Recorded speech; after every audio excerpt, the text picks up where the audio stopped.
नमस्कार, सत श्री अकाल, आदाब दोस्तों। मैं हूं मनीष बेला तो ਤੁਸੀਂ देख रहे हो चढ़ती कला टाइम टीवी ਨਾਰਥ ਅਮਰੀਕਾ ਦੇ ਉੱਤੇ ਪ੍ਰੋਗਰਾਮ ਪ੍ਰਾਈਮ ਟਾਈਮ ਚਰਚਾ।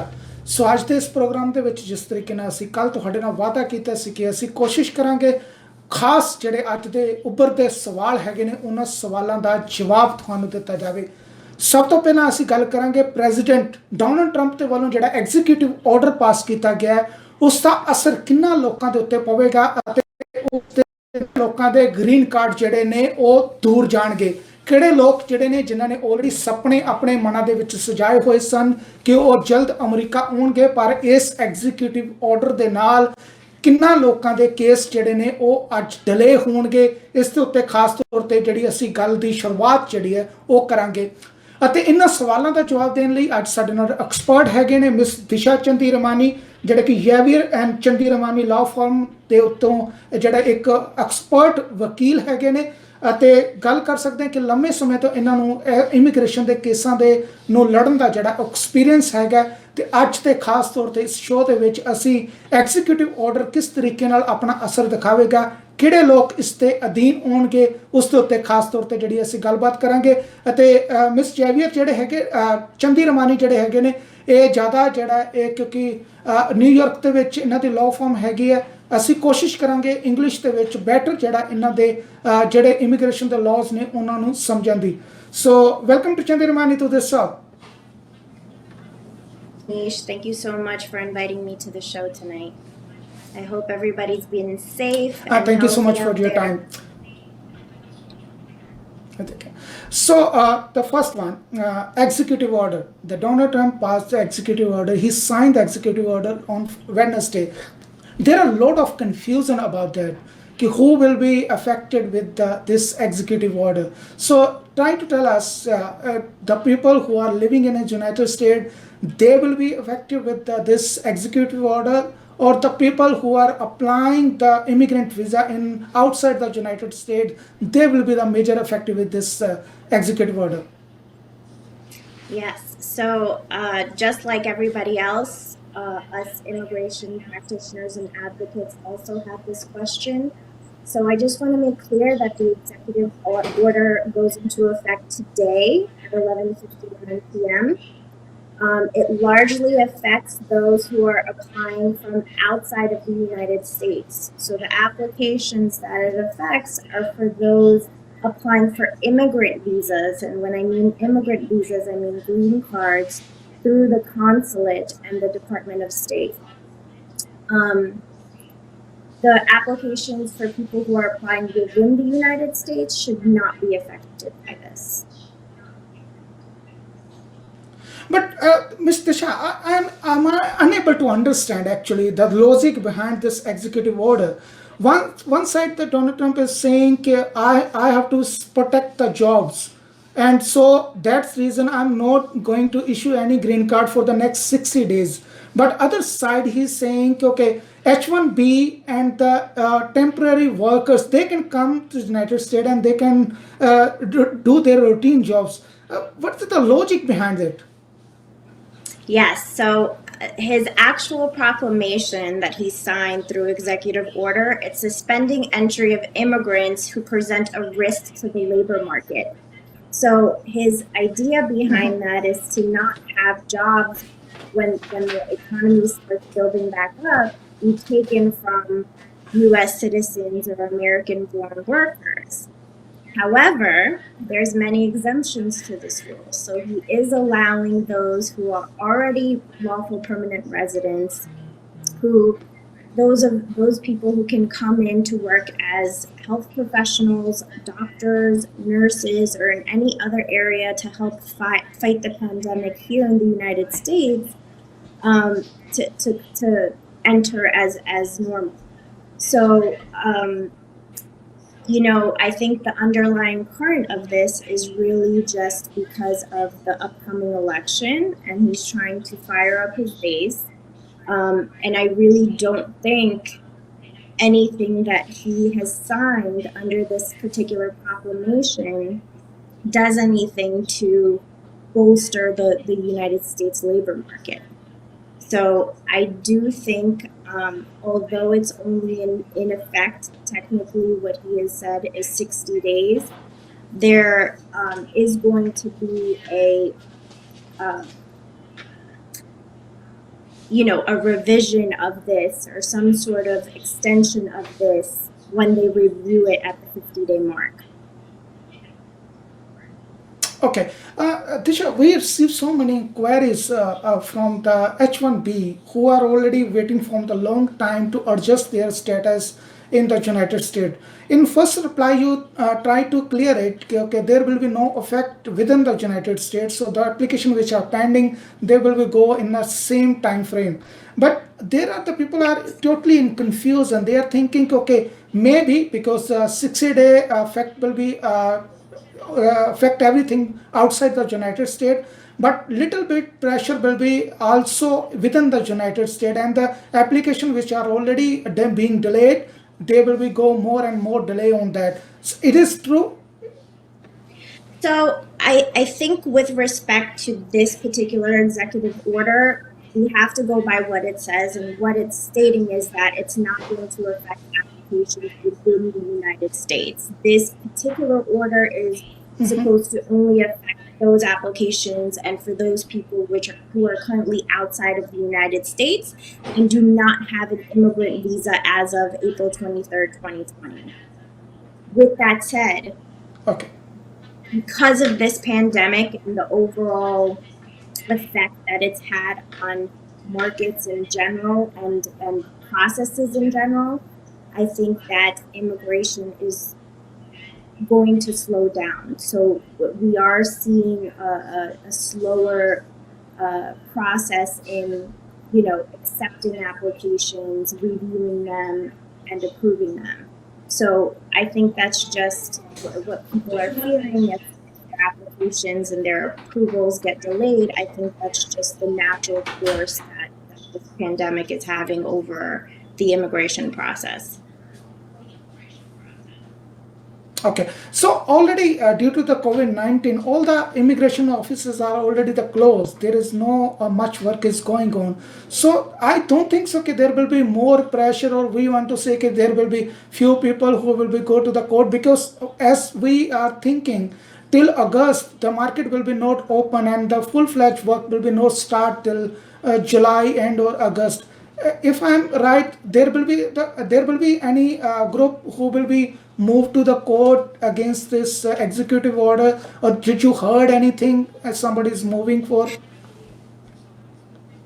So because the executive order is currently in place for the allotted time of 60 days, nobody at this time has started any litigation or any movement to fight against this order at this time. However, like I mentioned earlier, the president, his team, the Secretary of State is going to be reviewing this particular order in the next 50 days, so 10 days before the 60-day mark. And what they're going to do is see whether or not these will be continuing repercussions that we're going to have. And so it is likely that it could be extended beyond the 60-day benchmark that he's given.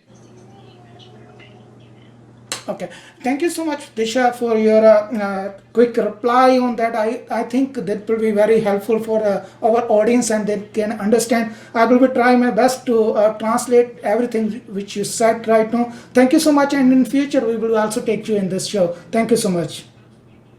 Perfect. Thank you so much. Namaste, Sat Shri Akal, and everybody have a good night and stay safe. Thank you so much, Disha.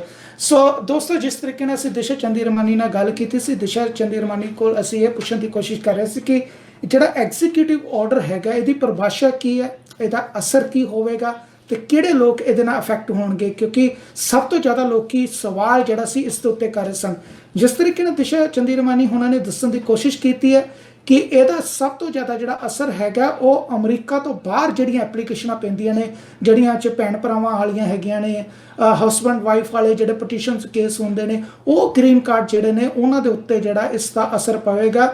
ਪਰ ਜਿਸ ਤਰੀਕੇ ਨਾਲ ਜਿਹੜੀ ਇਹਦੀ language ਹੈਗੀ ਹੈ executive order ਦੀ, ਉਸ language ਦੇ ਮੁਤਾਬਿਕ ਜਿਹੜਾ ਇਹ ਵਿਦਨ ਸਟੇਟ ਅਮਰੀਕਾ ਜਿਹੜਾ ਹੈਗਾ ਇਸ ਦਾ ਅਸਰ ਨਹੀਂ ਹੋਵੇਗਾ। ਤੇ ਜਿਹੜੀਆਂ ਐਪਲੀਕੇਸ਼ਨ ਐਸੇ ਆਲਰੇਡੀ ਪੈਂਡਿੰਗ ਨੇ ਉਹ ਪੈਂਡਿੰਗ ਚੱਲਦੀਆਂ ਰਹਿਣਗੀਆਂ, ਕਿਉਂਕਿ ਇੱਥੇ ਆਲਰੇਡੀ ਲੋਕ ਜਿਹੜੇ ਨੇ ਉਹ ਹੈਗੇ ਨੇ, ਉਹ ਭਾਵੇਂ ਵਰਕ ਪਰਮਿਟ ਦੇ ਉੱਤੇ ਨੇ, ਭਾਵੇਂ ਉਹ ਜਿਸ ਤਰੀਕੇ ਨਾਲ ਵੀ ਉਹਨਾਂ ਦੇ ਕੇਸ ਨੇ ਉਹ ਜਿਹੜੇ ਉਸੇ ਤਰੀਕੇ ਨਾਲ ਚੱਲਦੇ ਰਹਿਣਗੇ। ਬਹੁਤ ਸਾਰੇ ਲੋਕ ਇਹ ਵੀ ਸਵਾਲ ਕਰਦੇ ਸਨ ਕਿ ਜਿਹੜੇ H1B ਵਾਲੇ ਨੇ, ਜਿਨ੍ਹਾਂ ਦੇ ਐਡਜਸਟਮੈਂਟ ਆਫ ਸਟੇਟਸ ਦੀਆਂ ਜਿਹੜੀਆਂ ਐਪਲੀਕੇਸ਼ਨਾਂ ਪੈਂਡਿੰਗ ਨੇ, ਉਹਨਾਂ ਦਾ ਕੀ ਹੋਵੇਗਾ। ਤੇ ਜਿਸ ਤਰੀਕੇ ਨਾਲ ਮਿਸ ਚੰਦੀ ਰਮਾਨੀ ਨੇ ਦੱਸਿਆ, ਉਹਨਾਂ ਦੀਆਂ ਐਪਲੀਕੇਸ਼ਨਾਂ ਉਸੇ ਹੀ ਤਰੀਕੇ ਨਾਲ ਜਾਰੀ ਰਹਿਣਗੀਆਂ। ਪਰ ਕਿਉਂਕਿ ਇਸ COVID-19 ਦੇ ਕਰਕੇ ਸਾਰੇ ਆਫਿਸ ਬੰਦ ਨੇ, ਅਤੇ ਉਹਨਾਂ ਦੇ ਬੰਦ ਹੋਣ ਦੇ ਕਰਕੇ ਕਿਉਂਕਿ ਆਲਰੇਡੀ ਕੰਮ ਜਿਹੜਾ ਬਹੁਤ ਢਿੱਲਾ ਹੋਇਆ ਪਿਆ, ਤੇ ਉਹਦੇ ਉੱਤੇ ਜਿਹੜਾ ਉਹ ਅਸਰ ਜਿਹੜਾ ਆਉਣ ਵਾਲੇ ਟਾਈਮ ਦੇ ਉੱਤੇ ਰਹੇਗਾ, ਕਿਉਂਕਿ ਕੇਸ ਜਿਹੜੇ ਨੇ ਕਿਤੇ ਨਾ ਕਿਤੇ ਉਹ ਜਿਹੜੇ ਡਿਲੇ ਹੋਣਗੇ। ਇਹ ਆਪਣੇ ਆਪ 'ਚ ਮੰਨ ਕੇ ਚੱਲਣਾ ਪੈਣਾ। ਪਰ ਓਵਰਆਲ ਜਿਹੜਾ ਸਿਸਟਮ ਹੈ ਇਹਨਾਂ ਦੇ ਕਹਿਣ ਦੇ ਮੁਤਾਬਿਕ ਉਹ ਨਹੀਂ ਰੁਕੇਗਾ। ਜਿਹੜਾ ਸਭ ਤੋਂ ਜ਼ਿਆਦਾ ਮੇਜਰ ਅਗਰ ਕਿਸੇ ਚੀਜ਼ ਦੇ ਉੱਤੇ ਅਸਰ ਹੋਵੇਗਾ ਤੇ ਉਹ ਜਿਹੜੀਆਂ ਅਸੀਂ ਕਹਿ ਸਕਦੇ ਕਿ US ਕੌਂਸੂਲੇਟ ਦੇ ਵਿੱਚ, ਜਿਹੜੀਆਂ ਅੰਬੈਸੀਆਂ ਦੇ ਵਿੱਚ ਜਿਹੜੇ ਕੇਸ ਹੁੰਦੇ ਸਨ, ਉਹਨਾਂ ਦੇ ਉੱਤੇ ਅਸਰ ਹੋਵੇਗਾ ਕਿ ਕੋਈ ਵੀ ਉੱਥੋਂ ਜਿਹੜਾ ਨਵਾਂ ਗ੍ਰੀਨ ਕਾਰਡ ਲੈ ਕੇ ਜਾਂ ਐਡਜਸਟਮੈਂਟ ਲੈ ਕੇ ਜਿਹੜਾ ਇਸ ਮੁਲਕ ਦੇ ਵਿੱਚ ਨਾ ਆਵੇ। ਕਿਉਂਕਿ ਪ੍ਰੈਜ਼ੀਡੈਂਟ ਡੋਨਾਲਡ ਟਰੰਪ ਦੇ ਵੱਲੋਂ ਇੱਕ ਕੋਸ਼ਿਸ਼ ਕੀਤੀ ਜਾ ਰਹੀ ਹੈ, ਕਿਉਂਕਿ ਜਿਸ ਤਰੀਕੇ ਨਾਲ ਇਸ COVID-19 ਦੇ ਕਰਕੇ ਬਹੁਤ ਸਾਰੀ ਵੱਡੀ ਗਿਣਤੀ ਦੇ ਵਿੱਚ ਲੋਕਾਂ ਦੀਆਂ ਜੋਬਾਂ ਗਈਆਂ ਨੇ, ਲੋਕਾਂ ਨੂੰ ਜਿਹੜਾ ਆਪਣੀ ਜੋਬ ਤੋਂ ਹੱਥ ਧੋਣਾ ਪਿਆ ਕਿਉਂਕਿ ਕਾਰੋਬਾਰ ਬੰਦ ਨੇ।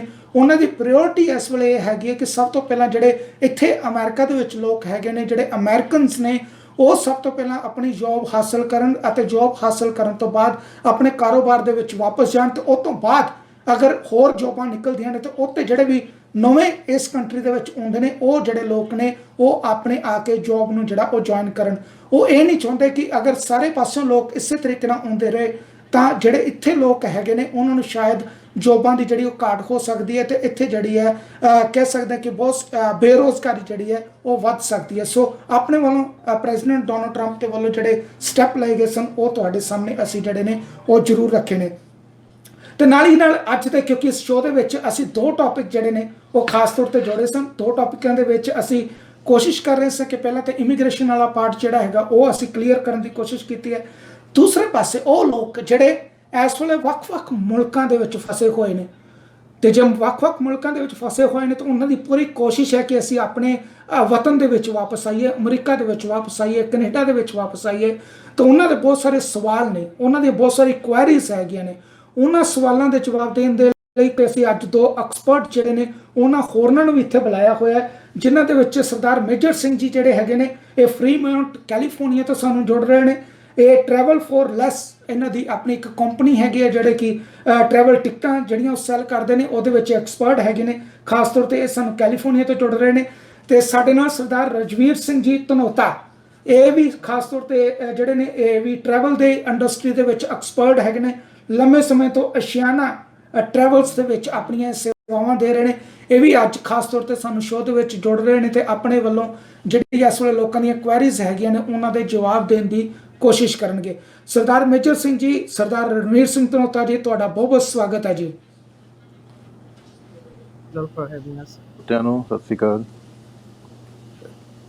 ਸਤਿ ਸ਼੍ਰੀ ਅਕਾਲ ਜੀ। ਮੇਜਰ ਸਿੰਘ ਜੀ, ਤੁਸੀਂ ਲੰਮੇ ਸਮੇਂ ਤੋਂ ਸਕਰੀਨ ਦੇ ਉੱਤੇ ਇੰਤਜ਼ਾਰ ਕਰ ਰਹੇ ਸੀ। ਚਲੋ ਸ਼ੁਰੂਆਤ ਵੀ ਅਸੀਂ ਤੁਹਾਡੇ ਨਾਲ ਕਰਦੇ ਹਾਂ। ਕਿੰਨੀਆਂ ਕੁ ਕੁਐਰੀਜ਼ ਜਿਹੜੀਆਂ ਨੇ COVID-19 ਤੇ ਇਸ ਤੋਂ ਬਾਅਦ ਤੁਹਾਨੂੰ ਆਈਆਂ ਨੇ ਕਿ ਅਸੀਂ ਭਾਈ ਵਤਨ ਵਾਪਸ ਆਉਣਾ ਹੈ, ਤੁਸੀਂ ਟਿਕਟਾਂ ਕਰਾ ਕੇ ਦਿੱਤੀਆਂ ਸਨ, ਫਲਾਈਟਾਂ ਨਹੀਂ ਮਿਲ ਰਹੀਆਂ, ਕੀ ਬਣੂਗਾ? ਕਿਸ ਤਰ੍ਹਾਂ ਦੇ ਲੋਕੀ ਤੁਹਾਨੂੰ ਸਵਾਲ ਕਰ ਰਹੇ ਨੇ?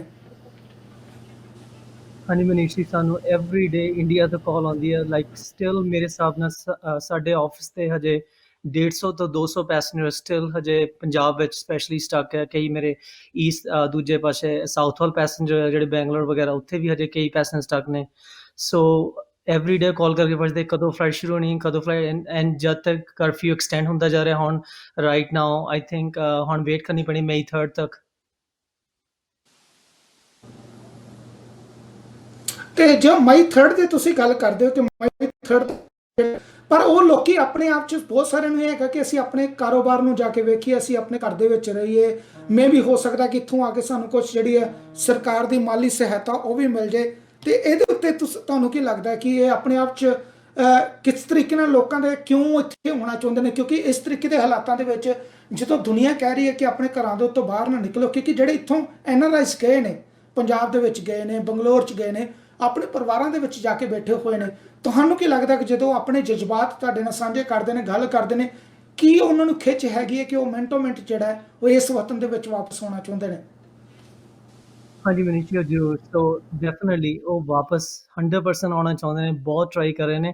ਸੋ ਅਸੀਂ ਉਹਨਾਂ ਨੂੰ ਇਹੀ ਰਿਕੁਐਸਟ ਕਰਦੇ ਹਾਂ ਕਿ ਜੇ ਤੁਸੀਂ ਗਵਰਨਮੈਂਟ ਦੀ ਹੈਲਪ ਨਾਲ ਆਉਣਾ ਚਾਹੁੰਦੇ ਹੋ ਇੱਥੇ, ਜਾਂ ਉਹਨਾਂ ਦੀ ਜਿਹੜੀਆਂ ਫਲਾਈਟਸ ਆ, they have to go to step.state.gov, ਉੱਥੇ ਜਾ ਕੇ ਆਪਣੀ ਰਜਿਸਟਰ ਕਰੋ ਐਪਲੀਕੇਸ਼ਨ। ਫਿਰ ਤੁਹਾਨੂੰ US ਗਵਰਨਮੈਂਟ, ਸਟੇਟ ਤੁਹਾਨੂੰ ਅਪਰੋਚ ਕਰੇਗੀ ਵੀਆ ਈਮੇਲ, ਅਤੇ ਫਿਰ ਤੁਸੀਂ ਉਹਨਾਂ ਦੀ flight, I think so like 7-8 ਫਲਾਈਟਾਂ ਇੱਥੇ ਦਿੱਲੀ ਤੋਂ US ਸੈਨ ਫਰਾਂਸਿਸਕੋ ਆ ਗਈਆਂ, ਕਾਫੀ ਪੈਸੇਂਜਰ ਉਹਦੇ ਵਿੱਚ ਆਏ ਆ। ਸੋ ਅਪਰੋਕਸੀਮੇਟ ਉਹ ਤੁਹਾਨੂੰ $2000 ਦਾ ਬਿੱਲ ਕਰਦੇ ਆ, ਬਟ ਯੂ ਡੋਂਟ ਪੇ, ਤੁਸੀਂ ਉਦੋਂ ਪੇ ਕਰਨਾ ਜਦੋਂ ਤੁਸੀਂ ਇੱਥੇ ਪਹੁੰਚ ਗਏ ਵਿਦ ਪ੍ਰੋਬਬਲੀ ਪੇਮੈਂਟਸ ਪਲਾਨ, ਜਿੱਦ ਤੱਕ ਮੈਨੂੰ ਇਨਫੋਰਮੇਸ਼ਨ ਮਿਲੀ ਹੈ। ਤੁਸੀਂ ਨਾਮ ਬੋਲਿਆ, ਵੈਬਸਾਈਟ ਦੁਬਾਰਾ ਜਿਹੜੀ ਹੈ ਤੁਸੀਂ ਦੱਸ ਸਕੋਗੇ ਸਪੈਲਿੰਗ ਦੇ ਨਾਲ? step step.state.gov. ਸੋ ਇਹ ਗਵਰਨਮੈਂਟ ਦੀ ਵੈਬਸਾਈਟ ਹੈ। .com okay. ਹਾਂਜੀ। ਤੇ ਜਿਹੜੇ ਲੋਕੀ ਇਸ ਇੰਤਜ਼ਾਰ ਦੇ ਵਿੱਚ ਨੇ ਕਿ ਅਸੀਂ 2 ਵੇ ਦੀ ਟਿਕਟ ਲੈ ਕੇ ਗਏ ਸਾਂ, ਤੇ 2 ਵੇ ਦੀ ਟਿਕਟ ਜਿਹੜੀ ਆ ਹੁਣ ਅਸੀਂ ਕੋਸ਼ਿਸ਼ ਕਰੀ ਕਿ ਉਸੇ ਹੀ ਰਿਟਰਨ ਟਿਕਟ ਦੇ ਵਿੱਚ ਵਾਪਸ ਆਈਏ, ਤਾਂ ਉਹਨਾਂ ਨੂੰ ਤੁਹਾਡੀ ਕੀ ਸਲਾਹ ਹੈ ਕਿ ਵੇਟ ਕਰੋ ਜਾਂ ਆਪਣੀ ਜੇਬ ਤੋਂ $2000 ਦੇ ਕੇ ਜਿਹੜਾ ਉਹ ਵਾਪਸ ਆ ਜਾਓ? ਹੋਪਫੁਲੀ ਫਲਾਈਟਸ ਹੁਣ ਜਦੋਂ ਹੀ ਇੰਡੀਆ ਆਪਣਾ ਕਰਫਿਊ ਖੋਲਦਾ ਤਾਂ ਉਹ ਆ ਸਕਦੇ ਉਸ ਟਿਕਟ ਤੇ ਵਾਪਸ, ਦਿਸ ਨੋ ਪ੍ਰੋਬਲਮ। ਅਜੇ ਤੱਕ ਤਾਂ 에ਅਰਲਾਈਨ ਪੈਨਲਟੀ ਵੇਵ ਕਰ ਰਹੀ ਹੈ, ਕਿ 에ਅਰਲਾਈਨ ਦਾ ਫੇਅਰ ਡਿਫਰੈਂਸ ਵੀ ਵੇਵ ਕਰ ਰਿਹਾ ਹੈ, ਬਟ ਆਲ ਡਿਪੈਂਡ ਜਦੋਂ ਫਲਾਈਟਸ ਮਈ 'ਚ ਲਾਈਵ ਹੋਣਗੀਆਂ। ਅਜੇ at the moment most of the flights out of the system. So Air India try ਕਰ ਰਿਹਾ ਮਈ 'ਚ, ਹਜੇ ਤੱਕ ਕੋਈ ਫਲਾਈਟ ਨਹੀਂ, ਵੀ ਡੋਂਟ ਸੀ ਐਨੀ ਫਲਾਈਟ। ਸਾਨੂੰ ਕੋਈ ਦੱਸੇ ਕਿ ਜੂਨ ਤੱਕ ਹਜੇ ਇਸ ਵੇਲੇ, ਬਟ ਹੋਪਫੁਲੀ ਜਦੋਂ ਹੀ ਕਲੀਅਰ ਪਿਕਚਰ ਮਿਲ ਜਾਂਦੀ ਆ, ਆਮ ਸ਼ੋਰ 에ਅਰਲਾਈਨ ਆਪਣਾ ਸਕੈਜੂਲ ਵਾਪਸ ਪਾ ਦੇਗੀ ਸਿਸਟਮ, ਫਿਰ ਅਸੀਂ ਉਹਨਾਂ ਨੂੰ ਵਾਪਸ ਉਸੇ ਟਿਕਟ 'ਤੇ ਲੈ ਕੇ ਆਉਣ ਦੀ ਕੋਸ਼ਿਸ਼ ਕਰ ਸਕਦੇ ਹਾਂ 99%। ਓਕੇ ਰਾਜਵੀਰ ਜੀ, ਮੈਂ ਤੁਹਾਡੇ ਕੋਲ ਹਾਂ, ਧੰਨਵਾਦ ਤੁਹਾਡਾ, ਤੁਸੀਂ ਆਪਣਾ ਕੀਮਤੀ ਸਮਾਂ ਜਿਹੜਾ ਸਾਨੂੰ ਦਿੱਤਾ ਹੈ। ਕਨਫਿਊਜ਼ਨ ਬਹੁਤ ਹੈ ਰਾਜਵੀਰ, ਜਿਸ ਤਰੀਕੇ ਨਾਲ ਆਪਾਂ ਗੱਲ ਕਰ ਰਹੇ ਹਾਂ ਕਿ ਬਹੁਤ ਜ਼ਿਆਦਾ ਲੋਕ ਜਿਹੜੇ ਨੇ ਉਹ ਘਬਰਾਏ ਹੋਏ ਨੇ, ਆਪਾਂ ਕਿਸ ਤਰੀਕੇ ਦੇ ਨਾਲ ਉਹ ਚੱਲ ਰਹੇ ਹਾਂ ਜੀ, ਕੀ ਬਣੂਗਾ ਸਾਡਾ। ਕੋਈ ਕਹਿੰਦਾ ਕਿ ਮੈਂ ਆਪਣੇ ਜੇਬ ਤੋਂ ਪੈਸੇ ਹੋਰ ਕਿਉਂ ਖਰਚਾਂ, ਜਦੋਂ ਮੈਂ ਟਿਕਟ ਪੂਰੀ ਖਰਚ ਕੇ ਗਿਆ ਸੀ। ਉਹ ਕਈ ਇਹ ਸੋਚ ਰਹੇ ਨੇ ਕਿ ਪਤਾ ਨਹੀਂ ਹੁਣ ਉਹ ਟਿਕਟਾਂ ਦਾ ਤਾਂ ਗਈਆਂ, ਉਹ ਤਾਂ ਖੂਹ ਖਾਤੇ ਪੈ ਗਈਆਂ। ਉਹ ਦੱਸਣ ਦੀ ਕੋਸ਼ਿਸ਼ ਕਰੋ ਕਿ ਜਿਹੜਾ 2 ਵੇ ਦੀ ਟਿਕਟ ਲੈ ਕੇ ਗਿਆ ਸੀ, ਜੇ ਉਹ ਕਾਹਲੀ ਨਹੀਂ ਕਰਦਾ ਤੇ ਕੀ ਉਹਦੀ ਟਿਕਟ ਜਿਹੜੀ ਉਹ ਖੂਹ ਖਾਤੇ ਪਈ ਹੈ, ਜਾਂ ਇੱਕ ਪਾਸੇ ਦੀ ਜਿਹੜੀ ਹੈ ਦੁਬਾਰਾ ਟਿਕਟ ਲੈ ਕੇ ਆ ਸਕਦਾ ਹੈ?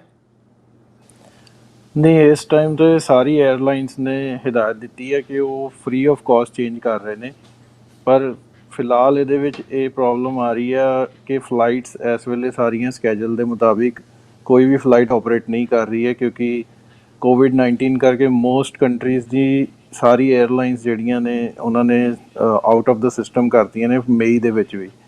ਸੋ ਮਈ ਦੇ ਵਿੱਚ ਤਾਂ ਕੋਈ ਹੋਪ ਨਹੀਂ ਗੀ ਕਿ ਕੋਈ ਫਲਾਈਟ ਚੱਲੇਗੀ। ਮੋਰ ਓਵਰ ਜਿਹੜੀ ਇੰਡੀਅਨ ਮਿਨਿਸਟਰੀ ਨੇ ਜੂਨ 1 ਤੋਂ ਲੈ ਕੇ 에ਅਰ ਇੰਡੀਆ ਦਾ ਐਲਾਨ ਕੀਤਾ ਕਿ ਜੂਨ 1 ਤੋਂ 에ਅਰ ਇੰਡੀਆ ਬੁਕਿੰਗ ਸ਼ੁਰੂ ਕਰੇਗੀ। ਮਈ ਦੇ ਵਿੱਚ ਉਹਨਾਂ ਦੀ ਬੁਕਿੰਗ ਕੋਈ ਨਹੀਂ ਹੋਏਗੀ। ਸੋ 에ਅਰ ਇੰਡੀਆ ਦੇ ਵਿੱਚ ਤੁਹਾਨੂੰ ਮਈ ਦੇ ਵਿੱਚ ਜੇ ਤੁਸੀਂ ਬੁਕਿੰਗ ਕਰਨ ਦੀ ਵੀ ਕੋਸ਼ਿਸ਼ ਕਰੋਗੇ ਤੁਹਾਨੂੰ ਗੱਲ ਨਹੀਂ ਬਣੇਗੀ। ਬਾਕੀ 에ਅਰਲਾਈਨਸ ਨੇ ਵੀ ਅਜੇ ਅੰਟਿਲ ਫਰਦਰ ਨੋਟਿਸ ਸਿਸਟਮ 'ਚੋਂ ਫਲਾਈਟਾਂ ਕੱਢ ਦਿੱਤੀਆਂ ਨੇ ਤਾਂ ਕਿ ਕੋਈ ਆਪਣਾ ਟਰਾਈ ਵੀ ਕਰੇਗਾ ਬੁੱਕ ਕਰਨ ਦੀ ਤਾਂ ਨਹੀਂ ਹੋਏਗੀ। ਸੋ ਜੇ ਕਿਸੇ ਨੇ ਆਉਣਾ ਚਾਹੁੰਦੇ ਆ ਉਹ ਉਸੇ ਟਿਕਟ 'ਤੇ ਆ ਸਕਦੇ ਨੇ, ਉਹ ਜੂਨ 'ਚ ਆ ਸਕਦੇ ਨੇ। ਫਿਲਹਾਲ ਜਿਸ ਹਿਸਾਬ ਨਾਲ ਕੰਡੀਸ਼ਨ ਚੱਲ ਰਹੀ ਆ ਸਿਸਟਮ ਦੇ ਮੁਤਾਬਿਕ ਅਤੇ COVID-19 ਦੇ ਰੈਸਟ੍ਰਿਕਸ਼ਨਸ ਦੇ ਮੁਤਾਬਿਕ ਉਹ ਜੂਨ ਦੇ ਵਿੱਚ ਹੀ ਕਰ ਸਕਦੇ ਆ ਫਿਲਹਾਲ ਵੈਲੀਡੇਟ। ਬਟ ਮੇਰੇ ਹਿਸਾਬ ਨਾਲ ਜੇ ਵੇਟ ਕਰਕੇ ਵੈਲੀਡੇਟ ਕਰਾਉਣੀ ਚਾਹੀਦੀ ਹੈ ਉਹਨਾਂ ਨੂੰ, ਉਹੀ ਟਿਕਟ ਉਹਨਾਂ ਦੀ ਯੂਜ਼ ਹੋ ਜਾਏਗੀ। ਉਹਨਾਂ ਨੂੰ ਉਹਦੇ ਵਿੱਚ ਕੁਛ ਨਹੀਂ ਪੇ ਕਰਨਾ ਪਏਗਾ ਅਨਲੈਸ 에ਅਰਲਾਈਨ ਫੇਅਰ ਡਿਫਰੈਂਸ ਨਾ ਮੰਗੇ। ਬਾਕੀ ਤੇ ਉਹਨਾਂ ਨੂੰ ਫ੍ਰੀ ਆਫ ਕਾਸਟ ਚੇਂਜ ਕਰ ਰਹੀਆਂ ਨੇ, ਸਾਰੀ 에ਅਰਲਾਈਨਸ ਕਰ ਰਹੀਆਂ ਨੇ, ਲੁਫਤਾਂਸਾ, ਯੂਨਾਈਟਿਡ, ਐਮੀਰੇਟਸ, ਇਤਿਹਾਦ, ਕਤਰ, ਜਿਹੜੀ ਵੀ 에ਅਰਲਾਈਨ 'ਚ ਜਿਹੜਾ ਬੰਦਾ ਗਿਆ ਉਹ ਚੇਂਜ ਕਰਕੇ ਦੇਣਗੇ ਤੁਹਾਨੂੰ ਟਿਕਟਾਂ। ਮੈਂ ਅਗਰ ਇੱਕ ਚੀਜ਼ ਹੋਰ ਤੁਹਾਨੂੰ ਪੁੱਛਾਂ, ਜਦੋਂ ਲੋਕੀ ਟਿਕਟ ਲੈਂਦੇ ਨੇ, ਕਿਉਂਕਿ ਹਰ ਇੱਕ ਦੀ ਆਪਣੀ ਟਿਕਟ ਪਰਚੇਜ਼ ਕਰਨ ਦਾ ਇੱਕ ਤਰੀਕਾ ਹੁੰਦਾ, ਉਹਦੀ ਕੋਸ਼ਿਸ਼ ਇਹ ਹੁੰਦੀ ਕਿ ਮੈਂ 50 ਇਹ ਤੋਂ ਬਚਾ ਲਾਂ, 100 ਇਹ ਤੋਂ ਬਚਾ ਲਾਂ, ਮੈਨੂੰ ਜਿਹੜੀ ਟਿਕਟ ਸਸਤੀ ਮਿਲ ਜੇ। $50-100 ਦੇ ਉੱਤੇ ਵੀ ਜਿਹੜੀ ਉਹ ਲੜਾਈ ਲੜੀ ਜਾਂਦੀ ਹੈ। ਪਰ ਹੁਣ ਜਦੋਂ ਕੋਈ ਉਹਨਾਂ ਨੂੰ ਇਹ ਕਹਦੇ ਕਿ ਤੁਹਾਡੀਆਂ ਟਿਕਟਾਂ ਤੇ ਗਈਆਂ ਪਈ, ਹੁਣ ਤੁਸੀਂ ਆਉਣਾ ਤੇ ਤੁਸੀਂ ਆਪਣੀ ਜੇਬੋਂ ਖਰਚਾ ਕਰ ਲਓ, $2000 ਜਿਹੜਾ ਬਹੁਤ ਵੱਡੀ ਗੱਲ ਹੁੰਦੀ ਹੈ। ਕੈਨੇਡਾ ਨੇ ਜਿਹੜੇ ਲੋਕੀ ਹਾਂਜੀ ਵਾਪਸ ਆਏ ਨੇ ਉਹਨਾਂ ਨੇ $2600 ਦਿੱਤਾ, ਪਰ ਜਿਸ ਤਰੀਕੇ ਨਾਲ ਉਹਨਾਂ ਨੇ ਕੋਸਿਆ ਸਰਕਾਰ ਨੂੰ, ਜਿਸ ਤਰੀਕੇ ਨਾਲ ਉਹਨਾਂ ਨੇ 에ਅਰਲਾਈਨ ਨੂੰ ਕੋਸਿਆ, ਉਹ ਆਪਣੇ ਆਪ 'ਚ ਸੁਣਨ ਵਾਲਾ ਸੀ। ਤੇ ਤੁਹਾਨੂੰ ਕੀ ਲੱਗਦਾ ਕਿ ਲੋਕਾਂ ਨੂੰ ਇਹ ਸਮਝ ਹੋਣੀ ਚਾਹੀਦੀ ਹੈ ਕਿ ਜਿਹੜੀ ਦੇਖੋ ਭਾਈ ਟਿਕਟ ਜਿਹੜੀ ਆ ਤੁਹਾਡੀ ਮਰੀ ਨਹੀਂ ਹੈਗੀ, ਤੁਹਾਨੂੰ ਆਪਣਾ ਇੰਤਜ਼ਾਮ ਕਰੋ। ਜੇ ਤੁਸੀਂ ਉੱਥੇ ਰੁਕ ਸਕਦੇ ਹੋ, ਜੇ ਜੂਨ ਤੋਂ ਬਾਅਦ ਤੁਹਾਡੀਆਂ 에ਅਰਲਾਈਨਾਂ ਸ਼ੁਰੂ ਹੋ ਰਹੀਆਂ ਨੇ ਤਾਂ ਤੁਹਾਨੂੰ ਕਿਤੇ ਨਾ ਕਿਤੇ ਐਡਜਸਟ ਕਰਨਗੇ, ਭਾਵੇਂ ਪਹਿਲੀ ਫਲਾਈਟ 'ਚ ਨਾ ਹੋ, ਦੂਜੀ 'ਚ ਨਾ ਹੋ, ਪੰਜਵੀਂ 'ਚ ਨਾ ਹੋ, ਪਰ ਤੁਸੀਂ ਆਓਗੇ ਜ਼ਰੂਰ। ਤੇ ਤੁਹਾਨੂੰ ਕੀ ਲੱਗਦਾ ਕਿ ਇਹ ਇੰਤਜ਼ਾਰ ਕਰ ਲੈਣਾ ਚਾਹੀਦਾ ਜਿਹੜੇ ਲੋਕੀ ਅਫੋਰਡ ਨਹੀਂ ਕਰ ਸਕਦੇ ਐਕਸਟਰਾ ਮਨੀ? ਮੇਰਾ ਤੇ ਸੁਜੈਸ਼ਨ ਇਹ ਹੈ, ਜੇ ਇੱਕ ਤਾਂ ਜਿਹੜਾ ਅਫੋਰਡ ਨਹੀਂ ਕਰ ਸਕਦਾ, ਸੈਕੰਡ ਥਿੰਗ ਇੱਥੇ ਵੀ ਮੋਸਟਲੀ ਆਪਣੇ ਅਮਰੀਕਾ ਕੈਨੇਡਾ 'ਚ ਵੀ ਸਾਰੇ ਕੰਮਕਾਰ ਬੰਦ ਪਏ ਨੇ, ਤੇ ਜੇ ਕਿਸੇ ਦਾ ਕੰਮ ਇੱਥੇ ਨਹੀਂ ਹੈਗਾ ਆ ਕੇ, ਤਾਂ ਮੈਂ ਤਾਂ ਇਹੀ ਸੁਜੈਸਟ ਕਰਾਂਗਾ ਕਿ ਉਹ ਵੇਟ ਕਰਨ ਤੇ ਉਸੇ ਟਿਕਟ ਨੂੰ ਯੂਜ਼ ਕਰਨ। ਇੱਕ ਤਾਂ ਉਹਨਾਂ ਦੀ ਮਨੀ ਸੇਵਿੰਗ ਹੋ ਜਾਏਗੀ, ਉਹੀ ਟਿਕਟ ਉਹਨਾਂ ਦੀ ਯੂਜ਼ ਹੋ ਜਾਏਗੀ। ਤੇ ਸੈਕੰਡ ਥਿੰਗ ਜਿਹੜਾ ਐਮਰਜੈਂਸੀ ਦਾ ਭਾਜੀ ਹੁਣੀ ਦੱਸਿਆ step.state.gov ਦੀ ਵੈਬਸਾਈਟ 'ਤੇ, ਉਹਦੇ ਵਿੱਚ ਸਿਰਫ US ਸਿਟੀਜ਼ਨ ਹੀ ਰਜਿਸਟਰ ਕਰ ਸਕਦਾ, ਜੇ ਕੋਈ ਗ੍ਰੀਨ ਕਾਰਡ ਹੋਲਡਰ ਆ ਉਹ ਨਹੀਂ ਕਰ ਸਕਦਾ। ਸੋ ਜੇ ਫੈਮਿਲੀ ਦਾ ਸਪੋਜ਼ ਹਸਬੈਂਡ ਸਿਟੀਜ਼ਨ ਆ, ਵਾਈਫ ਉਹਨਾਂ ਦੀ ਗ੍ਰੀਨ ਕਾਰਡ ਹੋਲਡਰ ਆ, ਉੱਥੇ ਵੀ ਉਹਨਾਂ ਨੂੰ ਪ੍ਰੋਬਲਮ ਆ, ਉਹ ਫਿਰ ਇਕੱਠੇ ਵੀ ਨਹੀਂ ਆ ਸਕਦੇ, ਇੱਕ ਬੰਦਾ ਹੀ ਆ ਸਕਦਾ। ਤੇ ਮੈਂ ਤਾਂ ਇਹੀ ਕਹਾਂਗਾ ਕਿ ਜੇ ਕੋਈ ਬੰਦੇ ਨੇ ਇੱਥੇ ਆ ਕੇ ਉਹਦਾ ਕੋਈ ਬਹੁਤ ਹੀ ਜ਼ਰੂਰੀ ਕੰਮ ਕਰ ਰਿਹਾ, ਫੇਰ ਹੀ ਟਰੈਵਲ ਕਰੇ, ਕਿਉਂਕਿ ਇਹ ਜਿਹੜੇ ਪਲੇਨ ਜਾ ਰਹੇ ਨੇ, ਚਾਰਟਰ ਪਲੇਨ ਜਾ ਰਹੇ ਨੇ ਅਮਰੀਕਨ ਗੌਰਮੈਂਟ ਤੋਂ। ਸੋ ਇਹ ਭਾਵੇਂ ਉਹ ਡੈਲਟਾ 에ਅਰਲਾਈਨ ਦਾ ਪਲੇਨ ਹੋਵੇ, ਭਾਵੇਂ ਯੂਨਾਈਟਿਡ ਦਾ ਹੋਵੇ, but it's operated by US government. ਤੋਂ ਬੇਸਿਕਲੀ ਉਹ ਪੈਸੇ ਤੁਹਾਨੂੰ ਚਾਰਜ ਕਰਨਗੇ, ਪਰ ਇੰਸਟਾਲਮੈਂਟ 'ਚ ਕਰਨਗੇ। 2000 2500 ਈਵਨ ਮੈਂ ਸੁਣਿਆ $2800 ਤੱਕ ਵੀ ਚਾਰਜ ਕਰ ਰਹੀ ਹੈ US ਗਵਰਨਮੈਂਟ। ਓਕੇ, ਇਹ ਆਪਣੇ 'ਚ ਬੜਾ $2800 ਜਿਹੜਾ ਬੜੀ ਵੱਡੀ ਇੱਕ ਅਮਾਊਂਟ ਹੁੰਦੀ ਹੈ ਇੱਕ ਪਾਸੇ ਦੀ ਫਲਾਈਟ ਵਾਸਤੇ। Right. ਇੰਨੇ ਪੈਸੇ ਤੇ ਲੋਕੀ ਲੱਭਦੇ ਨੇ ਕਿ ਮੈਨੂੰ ਫਸਟ ਕਲਾਸ ਦੀ ਟਿਕਟ ਮਿਲ ਜੇ ਤੇ ਮੈਂ ਆਰਾਮ ਨਾਲ ਬਹਿ ਕੇ ਜਾਵਾਂ ਤੇ ਉਹ ਸਾਰਾ ਘੁੰਮ ਫਿਰ ਕੇ ਆਵਾਂ। ਪਰ ਜਿਹੜੀ ਗ੍ਰੀਨ ਕਾਰਡ ਵਾਲੀ ਤੁਸੀਂ ਗੱਲ ਮੈਂਸ਼ਨ ਕੀਤੀ ਹੈ, ਸਾਡੇ ਕੋਲ ਇਹ ਵੀ ਸਵਾਲ ਬਹੁਤ ਸਾਰੇ ਜਿਹੜੇ ਆਏ ਨੇ ਕਿ ਗ੍ਰੀਨ ਕਾਰਡ ਵਾਲੇ ਜਿਹੜੇ ਨੇ ਉਹ ਵੀ ਕਾਲੇ ਪੈ ਗਏ ਵੀ ਤੁਸੀਂ ਸਾਨੂੰ ਸੈਕੰਡ ਦਰਜੇ ਦੇ ਉੱਤੇ ਕਿਉਂ ਸਮਝ ਰਹੇ ਹੋ। ਨੈਚੁਰਲੀ ਜਿਹੜੀਆਂ ਕੰਟਰੀਆਂ ਹੈਗੀਆਂ ਨੇ ਉਹ ਪਹਿਲਾਂ ਆਪਣੇ ਸਿਟੀਜ਼ਨ ਦੇ ਉੱਤੇ ਜਿਹੜਾ ਉਹ ਧਿਆਨ ਦੇਣਗੀਆਂ, ਸਿਟੀਜ਼ਨ ਉਹਨਾਂ ਦੇ ਵਾਸਤੇ ਪ੍ਰਾਇੋਰਟੀ ਹੈਗੇ ਨੇ। ਪਰ ਜਿਹੜੇ ਗ੍ਰੀਨ ਕਾਰਡ ਨੇ ਉਹਨਾਂ ਨੂੰ ਕਿਸ ਤਰੀਕੇ ਨਾਲ ਸਮਝ ਲੈਣਾ ਚਾਹੀਦਾ, ਕਿਉਂਕਿ ਨਾ ਤਾਂ ਉਹਨਾਂ ਦਾ ਵੀਜ਼ਾ ਐਕਸਟੈਂਡ ਹੋ ਰਿਹਾ, ਕਿਉਂਕਿ ਜਿਹੜੀ ਵੀ ਕੰਟਰੀ ਦੇ ਵਿੱਚ ਗਏ ਨੇ ਉਹ ਕੰਟਰੀ ਉਹਨਾਂ ਦੀ ਆਲਰੇਡੀ ਹੋਮ ਕੰਟਰੀ ਹੈਗੀ ਹੈ। ਸੋ ਜਿਹੜੇ ਵੱਧ ਤੋਂ ਵੱਧ ਇਹ ਹੈਗੇ ਜਿਹੜੇ ਇੱਥੋਂ ਦੇ ਸਿਟੀਜ਼ਨ ਨੇ ਉਹਨਾਂ ਨੂੰ ਡਰ ਹੋ ਸਕਦਾ ਕਿ ਯਾਰ ਮੇਰਾ ਉੱਥੇ ਇੰਡੀਆ ਦਾ ਜਿਹੜਾ ਵੀਜ਼ਾ ਕਿਤੇ ਐਕਸਟੈਂਡ ਨਾ ਹੋ ਜੇ। ਉਹਦੇ ਵਾਸਤੇ ਵੀ ਸਰਕਾਰਾਂ ਵੱਖ-ਵੱਖ ਤਰੀਕੇ ਨਾਲ ਸਹੂਲਤਾਂ ਦੇ ਰਹੀਆਂ ਨੇ ਕਿ ਤੁਸੀਂ ਰਜਿਸਟਰ ਕਰਾ ਸਕਦੇ ਹੋ। ਅਗਰ ਤੁਹਾਡੇ ਕੋਲ ਕੋਈ ਇਨਫੋਰਮੇਸ਼ਨ ਹੈ ਤਾਂ ਤੁਸੀਂ ਉਹ ਕੀ ਸ਼ੇਅਰ ਕਰ ਸਕਦੇ ਹੋ ਕਿ ਜਿਹੜੇ ਇੱਥੋਂ ਦੇ ਅਮਰੀਕਨ ਸਿਟੀਜ਼ਨ ਨੇ ਉਹ ਕਾਹਦੇ ਵਾਸਤੇ ਜ਼ਿਆਦਾ ਕਾਲੇ ਪਏ ਨੇ ਵਾਪਸ ਹੋਣ ਕਰਕੇ? ਅਮਰੀਕਨ ਸਿਟੀਜ਼ਨ ਤਾਂ ਬੇਸਿਕਲੀ ਕਈਆਂ ਕੋਲ ਜਿੱਦਾਂ 10 ਸਾਲ ਦਾ ਇੰਡੀਆ ਦਾ ਵੀਜ਼ਾ ਆ, ਤੇ ਉਹਨਾਂ ਨੂੰ ਕਈਆਂ ਨੂੰ ਤਾਂ 6 ਮਹੀਨੇ ਤੋਂ ਉੱਤੇ ਹੋ ਜਾਣੇ ਆ। ਜਿਹੜਾ ਇੰਡੀਆ ਦਾ ਵੀਜ਼ਾ, ਜਦੋਂ ਤੁਸੀਂ ਇੰਡੀਆ ਐਂਟਰ ਹੁੰਦੇ ਹੋ ਤੁਹਾਡੀ ਵੈਲਿਡਿਟੀ ਹੁੰਦੀ ਆ ਉੱਥੇ ਦੀ ਰਹਿਣ ਦੀ 6 ਮੰਥ 180 ਡੇਜ਼। ਤੇ ਜਦੋਂ 180 ਡੇਜ਼ ਤੋਂ ਉੱਪਰ ਹੋ ਜਾਂਦਾ ਵੀ ਤੁਹਾਨੂੰ FRRO ਆਫਿਸ ਤੋਂ ਜਾ ਕੇ ਐਗਜ਼ਿਟ ਪਰਮਿਟ ਲੈਣਾ ਪੈਂਦਾ ਆ। ਉਹ ਐਗਜ਼ਿਟ ਪਰਮਿਟ ਯੂਜੂਅਲੀ ਤਾਂ ਉੱਥੇ ਕਾਫੀ ਪੈਸੇ ਚਾਰਜ ਕਰਦੇ ਨੇ ਇੰਡੀਆ 'ਚ, ਪਰ ਮੈਨੂੰ ਐਕਚੁਅਲ ਨੰਬਰ ਨਹੀਂ ਪਤਾ। ਪਰ ਜੇ ਕਿਸੇ ਦਾ ਇਸ ਤਰੀਕੇ ਨਾਲ ਵੀ 6 ਮਹੀਨੇ ਤੋਂ ਉੱਪਰ ਹੋ ਰਿਹਾ ਆ, ਉਹਨਾਂ ਨੂੰ ਘਬਰਾਉਣ ਦੀ ਲੋੜ ਨਹੀਂ, ਕਿਉਂਕਿ ਕਰੋਨਾ ਵਾਇਰਸ ਕਰਕੇ ਡੈਫੀਨੇਟਲੀ ਇੰਡੀਆ ਗੌਰਨਮੈਂਟ ਵੀ ਇੰਨੀ ਹੈਲਪ ਕਰ ਰਹੀ ਆ। ਸੋ ਜਿਹੜਾ ਫੋਰਨਰ ਰਜਿਸਟ੍ਰੇਸ਼ਨ ਆਫਿਸ ਆ ਉਹ ਤੁਹਾਨੂੰ ਉਸ ਚੀਜ਼ ਦੀ ਵੀ ਛੂਟ ਦੇਗਾ, ਤੇ ਤੁਹਾਨੂੰ ਐਕਸਟੈਂਸ਼ਨ ਈਜ਼ੀਲੀ ਮਿਲ ਜਾਏਗੀ। ਐਕਸਟੈਂਸ਼ਨ ਦੀ ਵੀ ਘਬਰਾਉਣ ਦੀ ਲੋੜ ਨਹੀਂ, ਉਹ ਵੀ ਮਿਲ ਜਾਏਗੀ। ਤੇ ਜੇ ਗ੍ਰੀਨ ਕਾਰਡ ਹੋਲਡਰ ਬੰਦੇ ਆ, ਗ੍ਰੀਨ ਕਾਰਡ ਹੋਲਡਰ 'ਚ ਮੈਨੂੰ ਕਾਲ ਆਈ ਸੀ ਜੀ ਕਿ ਵੀ ਮੇਰਾ ਗ੍ਰੀਨ ਕਾਰਡ ਜੂਨ 'ਚ ਐਕਸਪਾਇਰ ਹੋ ਰਿਹਾ ਤੇ ਉਹ ਇੰਡੀਆ ਬੈਠੇ ਨੇ, ਤੇ ਉਹਨਾਂ ਨੂੰ ਵੀ ਘਬਰਾਉਣ ਦੀ ਲੋੜ ਨਹੀਂ। ਜੇ ਉਹਨਾਂ ਦਾ ਗ੍ਰੀਨ ਕਾਰਡ ਮਈ 'ਚ ਐਕਸਪਾਇਰ ਹੋ ਰਿਹਾ, ਜੂਨ 'ਚ ਹੋ ਰਿਹਾ, ਉਹ US ਅੰਬੈਸੀ ਤੋਂ ਜਾ ਕੇ ਸਟੈਂਪ ਲਵਾ ਸਕਦੇ ਨੇ। ਉਹਨਾਂ ਨੂੰ ਇਹ ਜਿੱਦਾਂ ਉਹ ਇਮੀਗ੍ਰੇਸ਼ਨ ਇੱਥੇ ਪਾਸਪੋਰਟ ਸਟੈਂਪ ਕਰਦੀ ਆ, ਉੱਥੇ ਇੰਡੀਆ ਦੇ ਵਿੱਚ US ਅੰਬੈਸੀ ਉਹਨਾਂ ਨੂੰ ਸਟੈਂਪ ਕਰ ਦੇਗੀ ਪਾਸਪੋਰਟ। ਸੋ ਉਹਦੇ 'ਤੇ ਉਹ ਟਰੈਵਲ ਕਰ ਸਕਦੇ ਆ। ਤਾਂ ਬੇਸਿਕਲੀ ਇਹ ਆ ਕਿ ਇੱਥੇ ਵੀ ਮੇਰੇ ਕੋਲ ਇੱਥੇ ਵੀ ਕੇਸ ਆਏ ਨੇ ਜਿਹੜੇ US ਦੇ ਵਿੱਚ Indian passport holder with US visitor visa ਆਏ ਆ, ਉਹਨਾਂ ਕੋਲ 6 ਮਹੀਨੇ ਦੀ ਐਂਟਰੀ ਹੁੰਦੀ ਆ, ਤੇ ਉਹਨਾਂ ਦੀ ਵੀ ਕਈਆਂ ਦੀ ਐਂਟਰੀ ਐਕਸਪਾਇਰ ਹੋ ਰਹੀ ਹੈ। ਤੇ US ਇਮੀਗ੍ਰੇਸ਼ਨ ਵੀ ਆਨਲਾਈਨ ਤੁਹਾਨੂੰ ਹੈਲਪ ਕਰ ਰਹੀ ਹੈ ਕਿ ਵੀਜ਼ਾ ਐਕਸਟੈਂਸ਼ਨ ਫਾਈਲ ਕਰਨੇ ਦੀ। ਸੋ ਵੀਜ਼ਾ ਐਕਸਟੈਂਸ਼ਨ ਆਨਲਾਈਨ ਜਾ ਕੇ ਫਾਈਲ ਕੀਤਾ ਜਾ ਸਕਦਾ। ਤੇ ਜੇ ਤੁਹਾਡੀ 6 ਮਹੀਨੇ ਦੀ ਐਂਟਰੀ ਐਕਸਪਾਇਰ ਹੋ ਰਹੀ ਹੈ ਤੇ ਉਹ 6 ਮਹੀਨੇ ਤੋਂ ਵੱਧ ਤੁਹਾਨੂੰ ਜ਼ਰੂਰ ਦੇਣਗੇ, ਕਿਉਂਕਿ ਇਸ ਵੇਲੇ ਸਿਚੁਏਸ਼ਨ ਇਹ ਹੈ ਕਿ ਕੋਈ ਫਲਾਈਟ ਹੀ ਨਹੀਂ ਆਪਰੇਟ ਕਰ ਰਹੀ ਤੇ ਬੰਦਾ ਟਰੈਵਲ ਕਰ ਹੀ ਨਹੀਂ ਸਕਦਾ।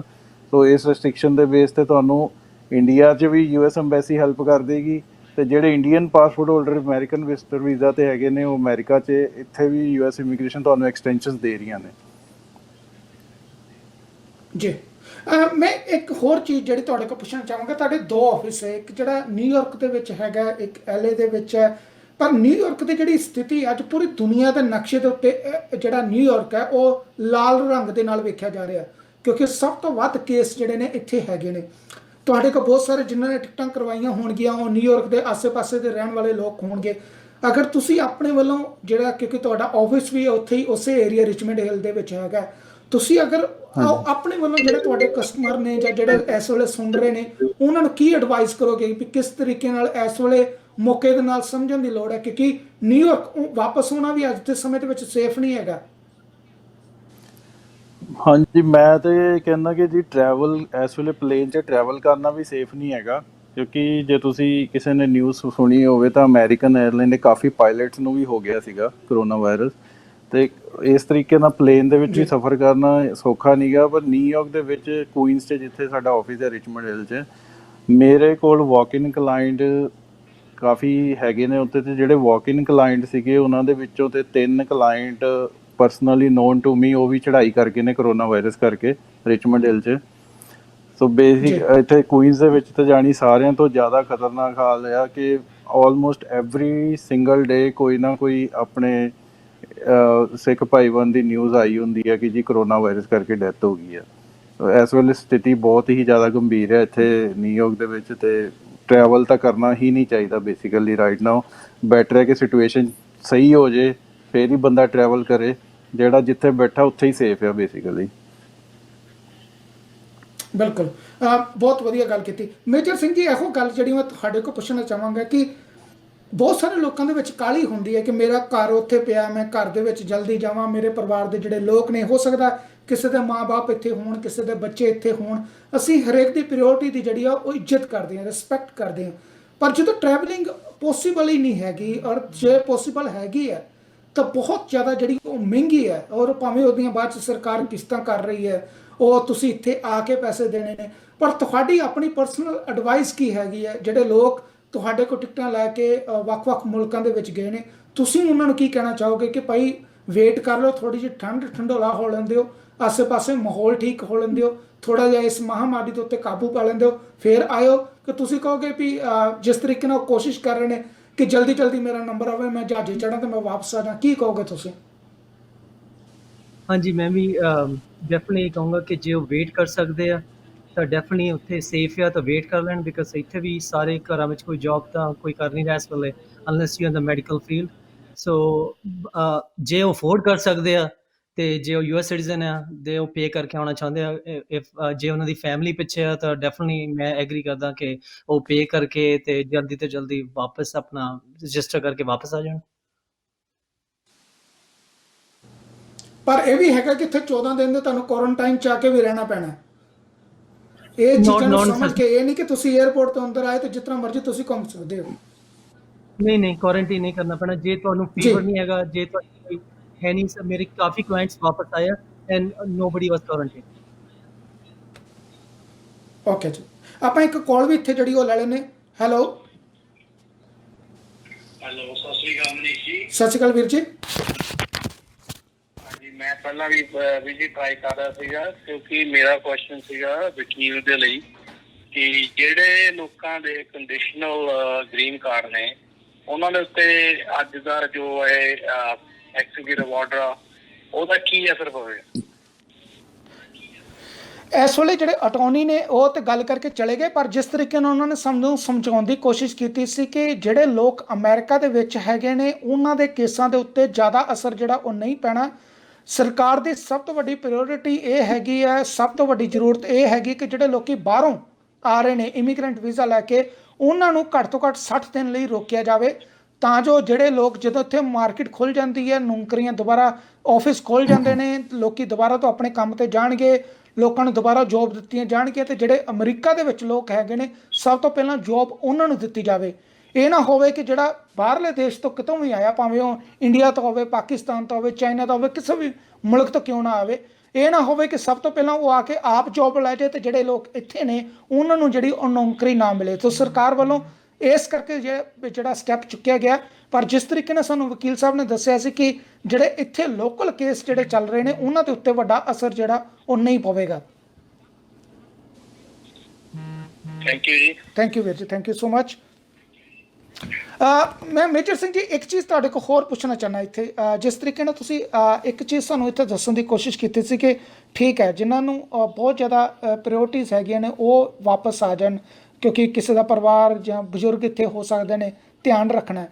ਪਰ ਮੈਂ ਇੱਕ ਚੀਜ਼ ਇੱਥੇ ਹੋਰ ਤੁਹਾਨੂੰ ਜਿਹੜੇ ਪੁੱਛਣਾ ਚਾਹਾਂਗਾ ਕਿ ਜਿਸ ਤਰੀਕੇ ਨਾਲ ਮੰਨ ਲਓ ਕਿ ਇੱਕ ਬੰਦਾ ਜੇ ਆਵੇ, ਜਿਸ ਤਰ੍ਹਾਂ ਵੀਰ ਜੀ ਉਹਨਾਂ ਨੇ ਕਿਹਾ ਕਿ ਜੇ ਇੱਕ ਪਰਿਵਾਰ ਦੇ ਵਿੱਚ ਸਿਟੀਜ਼ਨ ਹੈ ਉਹ ਡੈਫੀਨੇਟਲੀ ਜਿਹੜਾ ਉਹ ਆ ਸਕਦਾ ਹੈ, ਉਹਦੀ ਮਦਦ ਕਰੇਗੀ, ਐਮਬੈਸੀ ਉਹਦੀ ਮਦਦ ਕਰੇਗੀ।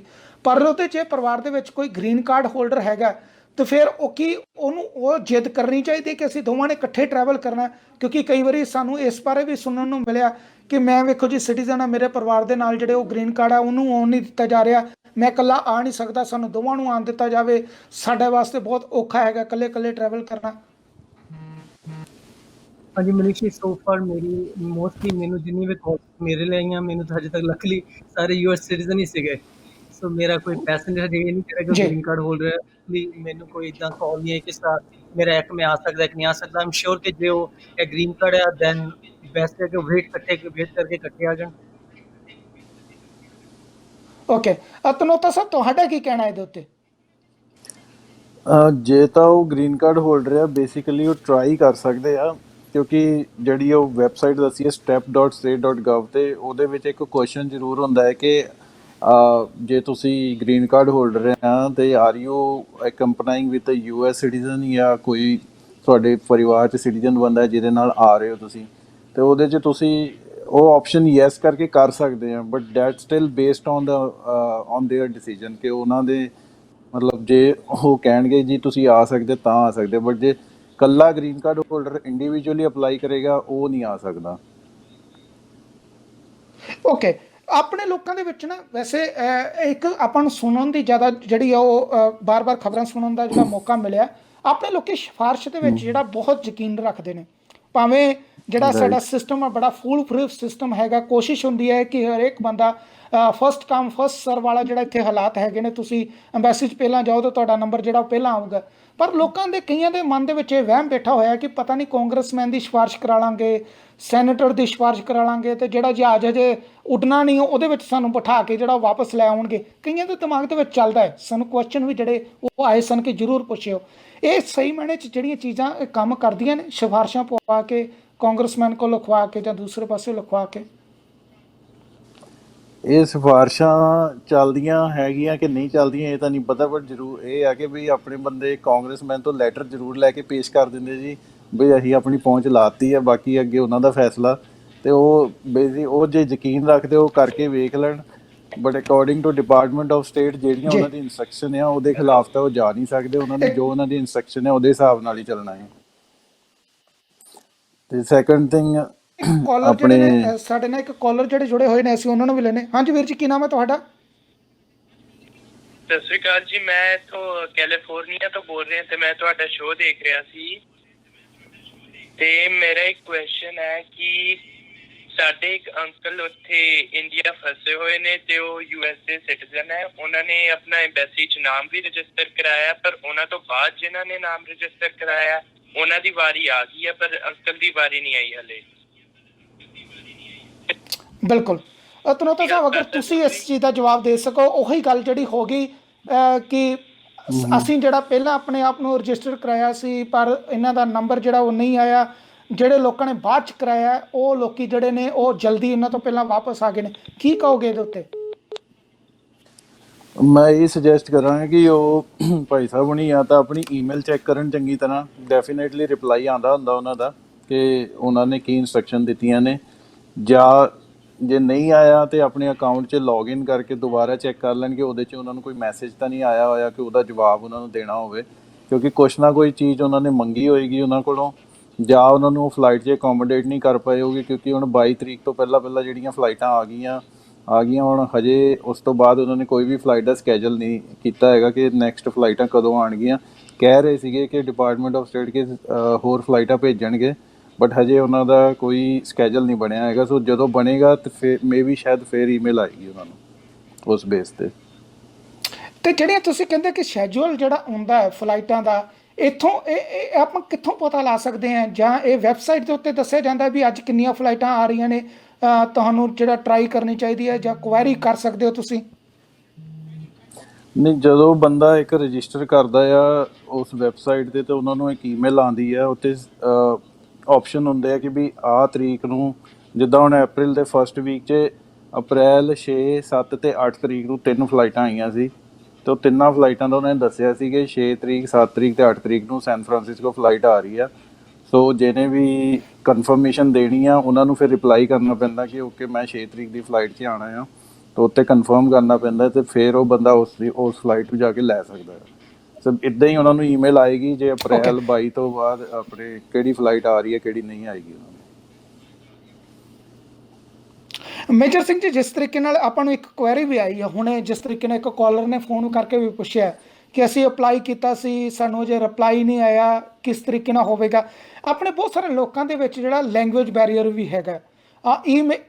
ਕਈ ਵਾਰੀ ਈਮੇਲ ਜਿਹੜੀ ਹੈ, ਅਸੀਂ ਉਹ ਵੀ ਕਹਿ ਸਕਦੇ ਕਿ ਈਮੇਲ ਜਿਹੜੀ ਹੈ ਬੜੀ ਟਫ ਹੁੰਦੀ ਹੈ ਸਾਡੇ ਲੋਕਾਂ ਦੇ ਵਾਸਤੇ ਚੈੱਕ ਕਰਨੀ। ਅਸਲ 'ਚ ਕੋਸ਼ਿਸ਼ ਇਹ ਹੁੰਦੀ ਹੈ ਕਿ ਸਾਡੇ ਬੱਚੇ ਕਿਤੇ ਚੈੱਕ ਕਰਕੇ ਦੇ ਦੇਣ, ਜਾਂ ਕੋਈ ਜਿਹੜਾ ਪੜ੍ਹਿਆ ਲਿਖਿਆ ਉਹ ਈਮੇਲ ਨੂੰ ਜਿਹੜਾ ਉਹ ਚੈੱਕ ਕਰਦੇ। ਜਿਹੜੇ ਲੋਕਾਂ ਦੀ ਲੈਂਗੁਏਜ ਬੈਰੀਅਰ ਹੈਗਾ, ਉਹਨਾਂ ਵਾਸਤੇ ਕੀ ਐਡਵਾਈਸ ਹੈ ਤੁਹਾਡੀ ਕਿ ਉਹ ਕਿਸੇ ਦੀ ਮਦਦ ਲੈਣ? ਜੇ ਉਹ ਅੰਬੈਸੀ ਦੇ ਵਿੱਚ ਕੋਈ ਹੋਰ ਕੋਈ ਨੰਬਰ ਹੈਗਾ ਜਿਹਦੇ ਵਿੱਚ ਟਰਾਂਸਲੇਟਰ ਮੌਜੂਦ ਹੋਣ, ਜਿਹੜੇ ਉਹਨਾਂ ਦੀ ਗੱਲ ਨੂੰ ਅਨੁਵਾਦ ਕਰਕੇ ਉਹਨਾਂ ਦੇ ਸਵਾਲ ਨੂੰ ਟਰਾਂਸਲੇਟ ਕਰਕੇ ਪੁੱਛ ਸਕਦੇ ਹੋਣ? ਕੋਈ ਇਸ ਤਰ੍ਹਾਂ ਦਾ ਕੋਈ ਤੁਸੀਂ ਹੁਣ ਤੱਕ ਸੁਣਿਆ? ਨਹੀਂ, ਜਿੱਥੇ ਤੱਕ ਮੈਨੂੰ ਪਤਾ ਹੈ ਕਿ ਮੈਂ ਵੈਬਸਾਈਟ ਦੇ ਥਰੂ ਹੀ ਸਾਰੀ ਕਮਿਊਨੀਕੇਸ਼ਨ ਹੈ। ਫਿਰ ਤੁਹਾਨੂੰ ਡੈਫੀਨਿਟਲੀ ਉਹ 100% ਜਿੱਦਾਂ ਕਿਹਾ ਇਹਨਾਂ ਨੇ ਭਾਜੀ ਨੇ ਕਿ ਉਹ ਤੁਹਾਨੂੰ ਈਮੇਲ ਭੇਜਦੇ ਆ। ਕੋਈ ਹੋਰ ਇਨਫੋਰਮੇਸ਼ਨ ਨੂੰ ਚਾਹੀਦੀ ਆ ਤਾਂ ਤੁਸੀਂ ਵਾਪਸ ਭੇਜੋ, ਅਦਰਵਾਈਜ਼ ਉਹ ਤੁਹਾਨੂੰ ਫਲਾਈਟ ਆਪਸ਼ਨ ਸਿਲੈਕਟ ਕਰਨ ਦਿੰਦੇ ਕਿ ਇੱਦਾਂ ਦਿਨ ਫਲਾਈਟ ਆ ਰਹੀ ਹੈ, ਤੁਸੀਂ ਪਿਕ ਕਰੋ flight. But for sure email ਸਾਰਿਆਂ ਨੂੰ ਆ ਰਹੀ ਹੈ ਜਿਹੜੇ ਇਹਨੇ ਅਪਲਾਈ ਕੀਤਾ, ਅਤੇ ਆਮ ਸ਼ੋਰ ਕਿ ਉਹਨਾਂ ਨੂੰ ਆਪਣੀ ਈਮੇਲ ਚੈੱਕ ਕਰਨੀ ਪੈਣੀ ਹੈ। ਅਤੇ ਜੇ ਉਹਨਾਂ ਨੂੰ ਉੱਥੇ ਪ੍ਰੋਬਲਮ ਹੈ ਕਮਿਊਨੀਕੇਸ਼ਨ ਵਿੱਚ, ਤੇ ਇੱਥੋਂ ਕੋਈ US ਵਿੱਚੋਂ ਕੋਈ ਉਹਨਾਂ ਦੀ ਹੈਲਪ ਕਰ ਸਕਦਾ ਅਪਲਾਈ ਕਰਨ ਵਿੱਚ, ਸਾਰੀ ਪਾਸਪੋਰਟ ਦੀ ਇਨਫੋਰਮੇਸ਼ਨ ਨਹੀਂ ਭਰ ਸਕਦਾ, ਅਤੇ ਉਹ ਉਹਨਾਂ ਨੂੰ ਕੋਈ ਈਮੇਲ ਇੱਥੇ ਆਏਗੀ, ਉਹ ਆਪਸ਼ਨ ਪੇ ਕਰੂਗੇ ਤਾਂ ਫਿਰ ਉਹਨਾਂ ਨਾਲ ਇੰਡੀਆ ਕਮਿਊਨੀਕੇਟ ਕਰ ਸਕਦੇ ਆ ਕਿ ਇਸ ਦਿਨ ਫਲਾਈਟ ਆਉਣੀ ਆ ਤੁਹਾਡੀ, ਅਸੀਂ ਫਲਾਈਟ ਅਕਸੈਪਟ ਕਰ ਲਈ ਆ, ਅਤੇ then they can move on. ਮਤਲਬ ਕਿ ਜੇ ਪਰਿਵਾਰ ਦਾ ਕੋਈ ਮੈਂਬਰ ਅਮਰੀਕਾ ਦੇ ਵਿੱਚ ਬੈਠਾ ਹੋਇਆ ਤਾਂ ਉਹ ਵੀ ਉਹਨਾਂ ਦੇ ਬਿਹਾਫ ਦੇ ਉੱਤੇ ਜਿਹੜਾ ਹੈ ਉਹ ਇਨਫੋਰਮੇਸ਼ਨ ਜਿਹੜੀ ਉਹ ਸੈਂਡ ਕਰ ਸਕਦਾ ਹੈ, ਉਹ ਰਿਕੁਐਸਟ ਪਾ ਸਕਦਾ ਹੈ, ਅਤੇ ਫਿਰ ਆਪਣਾ ਜਿਹੜਾ ਵੀ ਰਿਸ਼ਤੇਦਾਰ ਉਹਨਾਂ ਦਾ ਇੰਡੀਆ ਦੇ ਵਿੱਚ ਜਾਂ ਪਾਕਿਸਤਾਨ 'ਚ ਕਿਤੇ ਵੀ ਫਸਿਆ ਹੈ ਉਹਨੂੰ ਦੱਸ ਸਕਦਾ ਕਿ ਇਹ ਮੇਲ ਉਹਨਾਂ ਦਾ ਜਵਾਬ ਆਈ ਹੈ, ਇਸ ਤਰੀਕ ਨੂੰ ਟਿਕਟ ਹੈਗੀ ਹੈ, ਇਸ ਏਅਰਪੋਰਟ 'ਤੇ ਤੁਸੀਂ ਜਾਣਾ। ਉਹ ਆਈ ਥਿੰਕ ਉਹ ਆਪਣੇ ਆਪ 'ਚ ਬੈਟਰ ਵੇ ਹੈਗਾ, ਕਿਉਂਕਿ ਮਿਸਕਮਿਊਨੀਕੇਸ਼ਨ ਜਿਹੜਾ ਉਹ ਨਾ ਹੋਵੇ। ਹਾਂਜੀ, ਬਿਲਕੁਲ। ਇਹਦੇ 'ਚ ਤਰੋਤਾ ਸਾਹਿਬ, ਤੁਹਾਡੇ ਵੱਲੋਂ ਜਿਹੜੇ ਲੋਕੀ ਤੁਹਾਡੇ ਕੋਲ ਟਿਕਟ ਕਰਾ ਕੇ ਅਕਸਰ ਗਏ ਹੋਣਗੇ, ਉਹਨਾਂ ਦੀ ਵੀ ਕੋਸ਼ਿਸ਼ ਇਹੋ ਹੀ ਹੁੰਦੀ ਹੈ ਕਿ ਅਸੀਂ ਜਿਹੜਾ ਭਾਈ ਸਾਹਿਬ ਤੁਸੀਂ ਸਾਡੀ ਚਿੱਠੀ ਪਾ ਦਿਓ, ਹਾਂ ਤੁਸੀਂ ਸਾਨੂੰ ਦੱਸ ਦਿਓ ਕਿ ਸਾਡੀ ਫਲਾਈਟ ਕਦੋਂ ਉੱਡਣੀ, ਕਿਉਂਕਿ ਬਹੁਤ ਸਾਰੇ ਲੋਕੀ ਹੁੰਦੇ ਨੇ ਅੱਗੇ ਜਿਹੜੀ ਉਹ ਡਿਮਾਂਡ ਕੀਤੀ ਜਾਂਦੀ ਹੈ, ਮਦਦ ਮੰਗੀ ਜਾਂਦੀ ਹੈ। ਤੁਹਾਨੂੰ ਵੀ ਕਿਸੇ ਇਸ ਤਰੀਕੇ ਨਾਲ ਕਿਸੇ ਨੇ ਅਪਰੋਚ ਕੀਤਾ ਹੁਣ ਤੱਕ? ਮੈਨੂੰ ਤੇ ਆਲਮੋਸਟ ਰੋਜ਼ ਸਵੇਰੇ ਉੱਠਦੇ ਪਹਿਲਾਂ ਇੰਡੀਆ ਵਾਲੇ ਦੀਆਂ ਕਾਲਾਂ ਲਈਦੀਆਂ। ਇੰਡੀਆ ਤੋਂ ਇੰਨੇ ਫੋਨ ਆਉਂਦੇ ਆ, ਉਹ ਕਹਿੰਦੇ ਭਾਈ ਜਿਹੜੀ ਪਹਿਲੀ ਫਲਾਈਟ ਹੈ ਸਾਨੂੰ ਸਾਡਾ ਪਹਿਲਾ ਨੰਬਰ ਲਾ ਦਿਓ, ਬਾਕੀਆਂ ਨੂੰ ਬਾਅਦ 'ਚ ਰਹਿਣ ਦਿਓ। ਮੈਂ ਸਾਡਾ ਤਾਂ ਜਵਾਬ ਉਹ ਨਹੀਂ ਹੁੰਦਾ ਜੀ, ਅਸੀਂ ਤਾਂ ਕੋਸ਼ਿਸ਼ ਕਰਾਂਗੇ ਜੀ ਸਾਰਿਆਂ ਨੂੰ ਪਹਿਲੀ ਫਲਾਈਟ 'ਚ ਲੈ ਕੇ ਆਈਏ। ਹੁਣ ਕੌਣ ਕਿਹੜੀ 에ਅਰਲਾਈਨ 'ਚ ਆ ਰਿਹਾ, ਉਸ 에ਅਰਲਾਈਨ ਦਾ ਕੀ ਸਕੈਜੂਲ ਬਣੇਗਾ, ਉਹ ਤਾਂ ਹੁਣ ਡਿਪੈਂਡ ਕਰਦਾ ਮੌਕੇ 'ਤੇ ਕੀ ਬਣੇਗਾ, ਕਿਉਂਕਿ ਹਜੇ ਤਾਂ ਹਾਲਾਤ ਵਿਗੜਦੇ ਜਾ ਰਹੇ ਨੇ। ਸੋ ਕਿਉਂਕਿ ਅੱਗੇ ਹੁਣ ਸੋਚ ਰਹੇ ਸੀ ਕਿ ਮਈ 3 ਤੋਂ ਬਾਅਦ ਫਲਾਈਟਾਂ ਸ਼ੁਰੂ ਹੋ ਜਾਣਗੀਆਂ। ਹੁਣ ਮਈ ਮਹੀਨਾ ਵੀ ਖਤਮ ਹੋਣ ਵਾਲਾ, ਮਈ ਮਹੀਨਾ ਵੀ ਖਤਮ ਹੈ, ਮਈ ਮਹੀਨੇ 'ਚ ਕੋਈ ਫਲਾਈਟ ਨਹੀਂ ਆ ਰਹੀ ਅਨਲੈਸ ਕੋਈ ਅਪਡੇਟ ਆ ਜਾਏ ਕਿ ਵੀ ਫਲਾਈਟਾਂ ਚਾਲੂ ਕਰ ਦੇਣ। ਪਰ ਮਈ ਦਾ ਮੈਨੂੰ ਨਹੀਂ ਲੱਗਦਾ ਕੋਈ ਫਲਾਈਟ ਚੱਲੇਗੀ।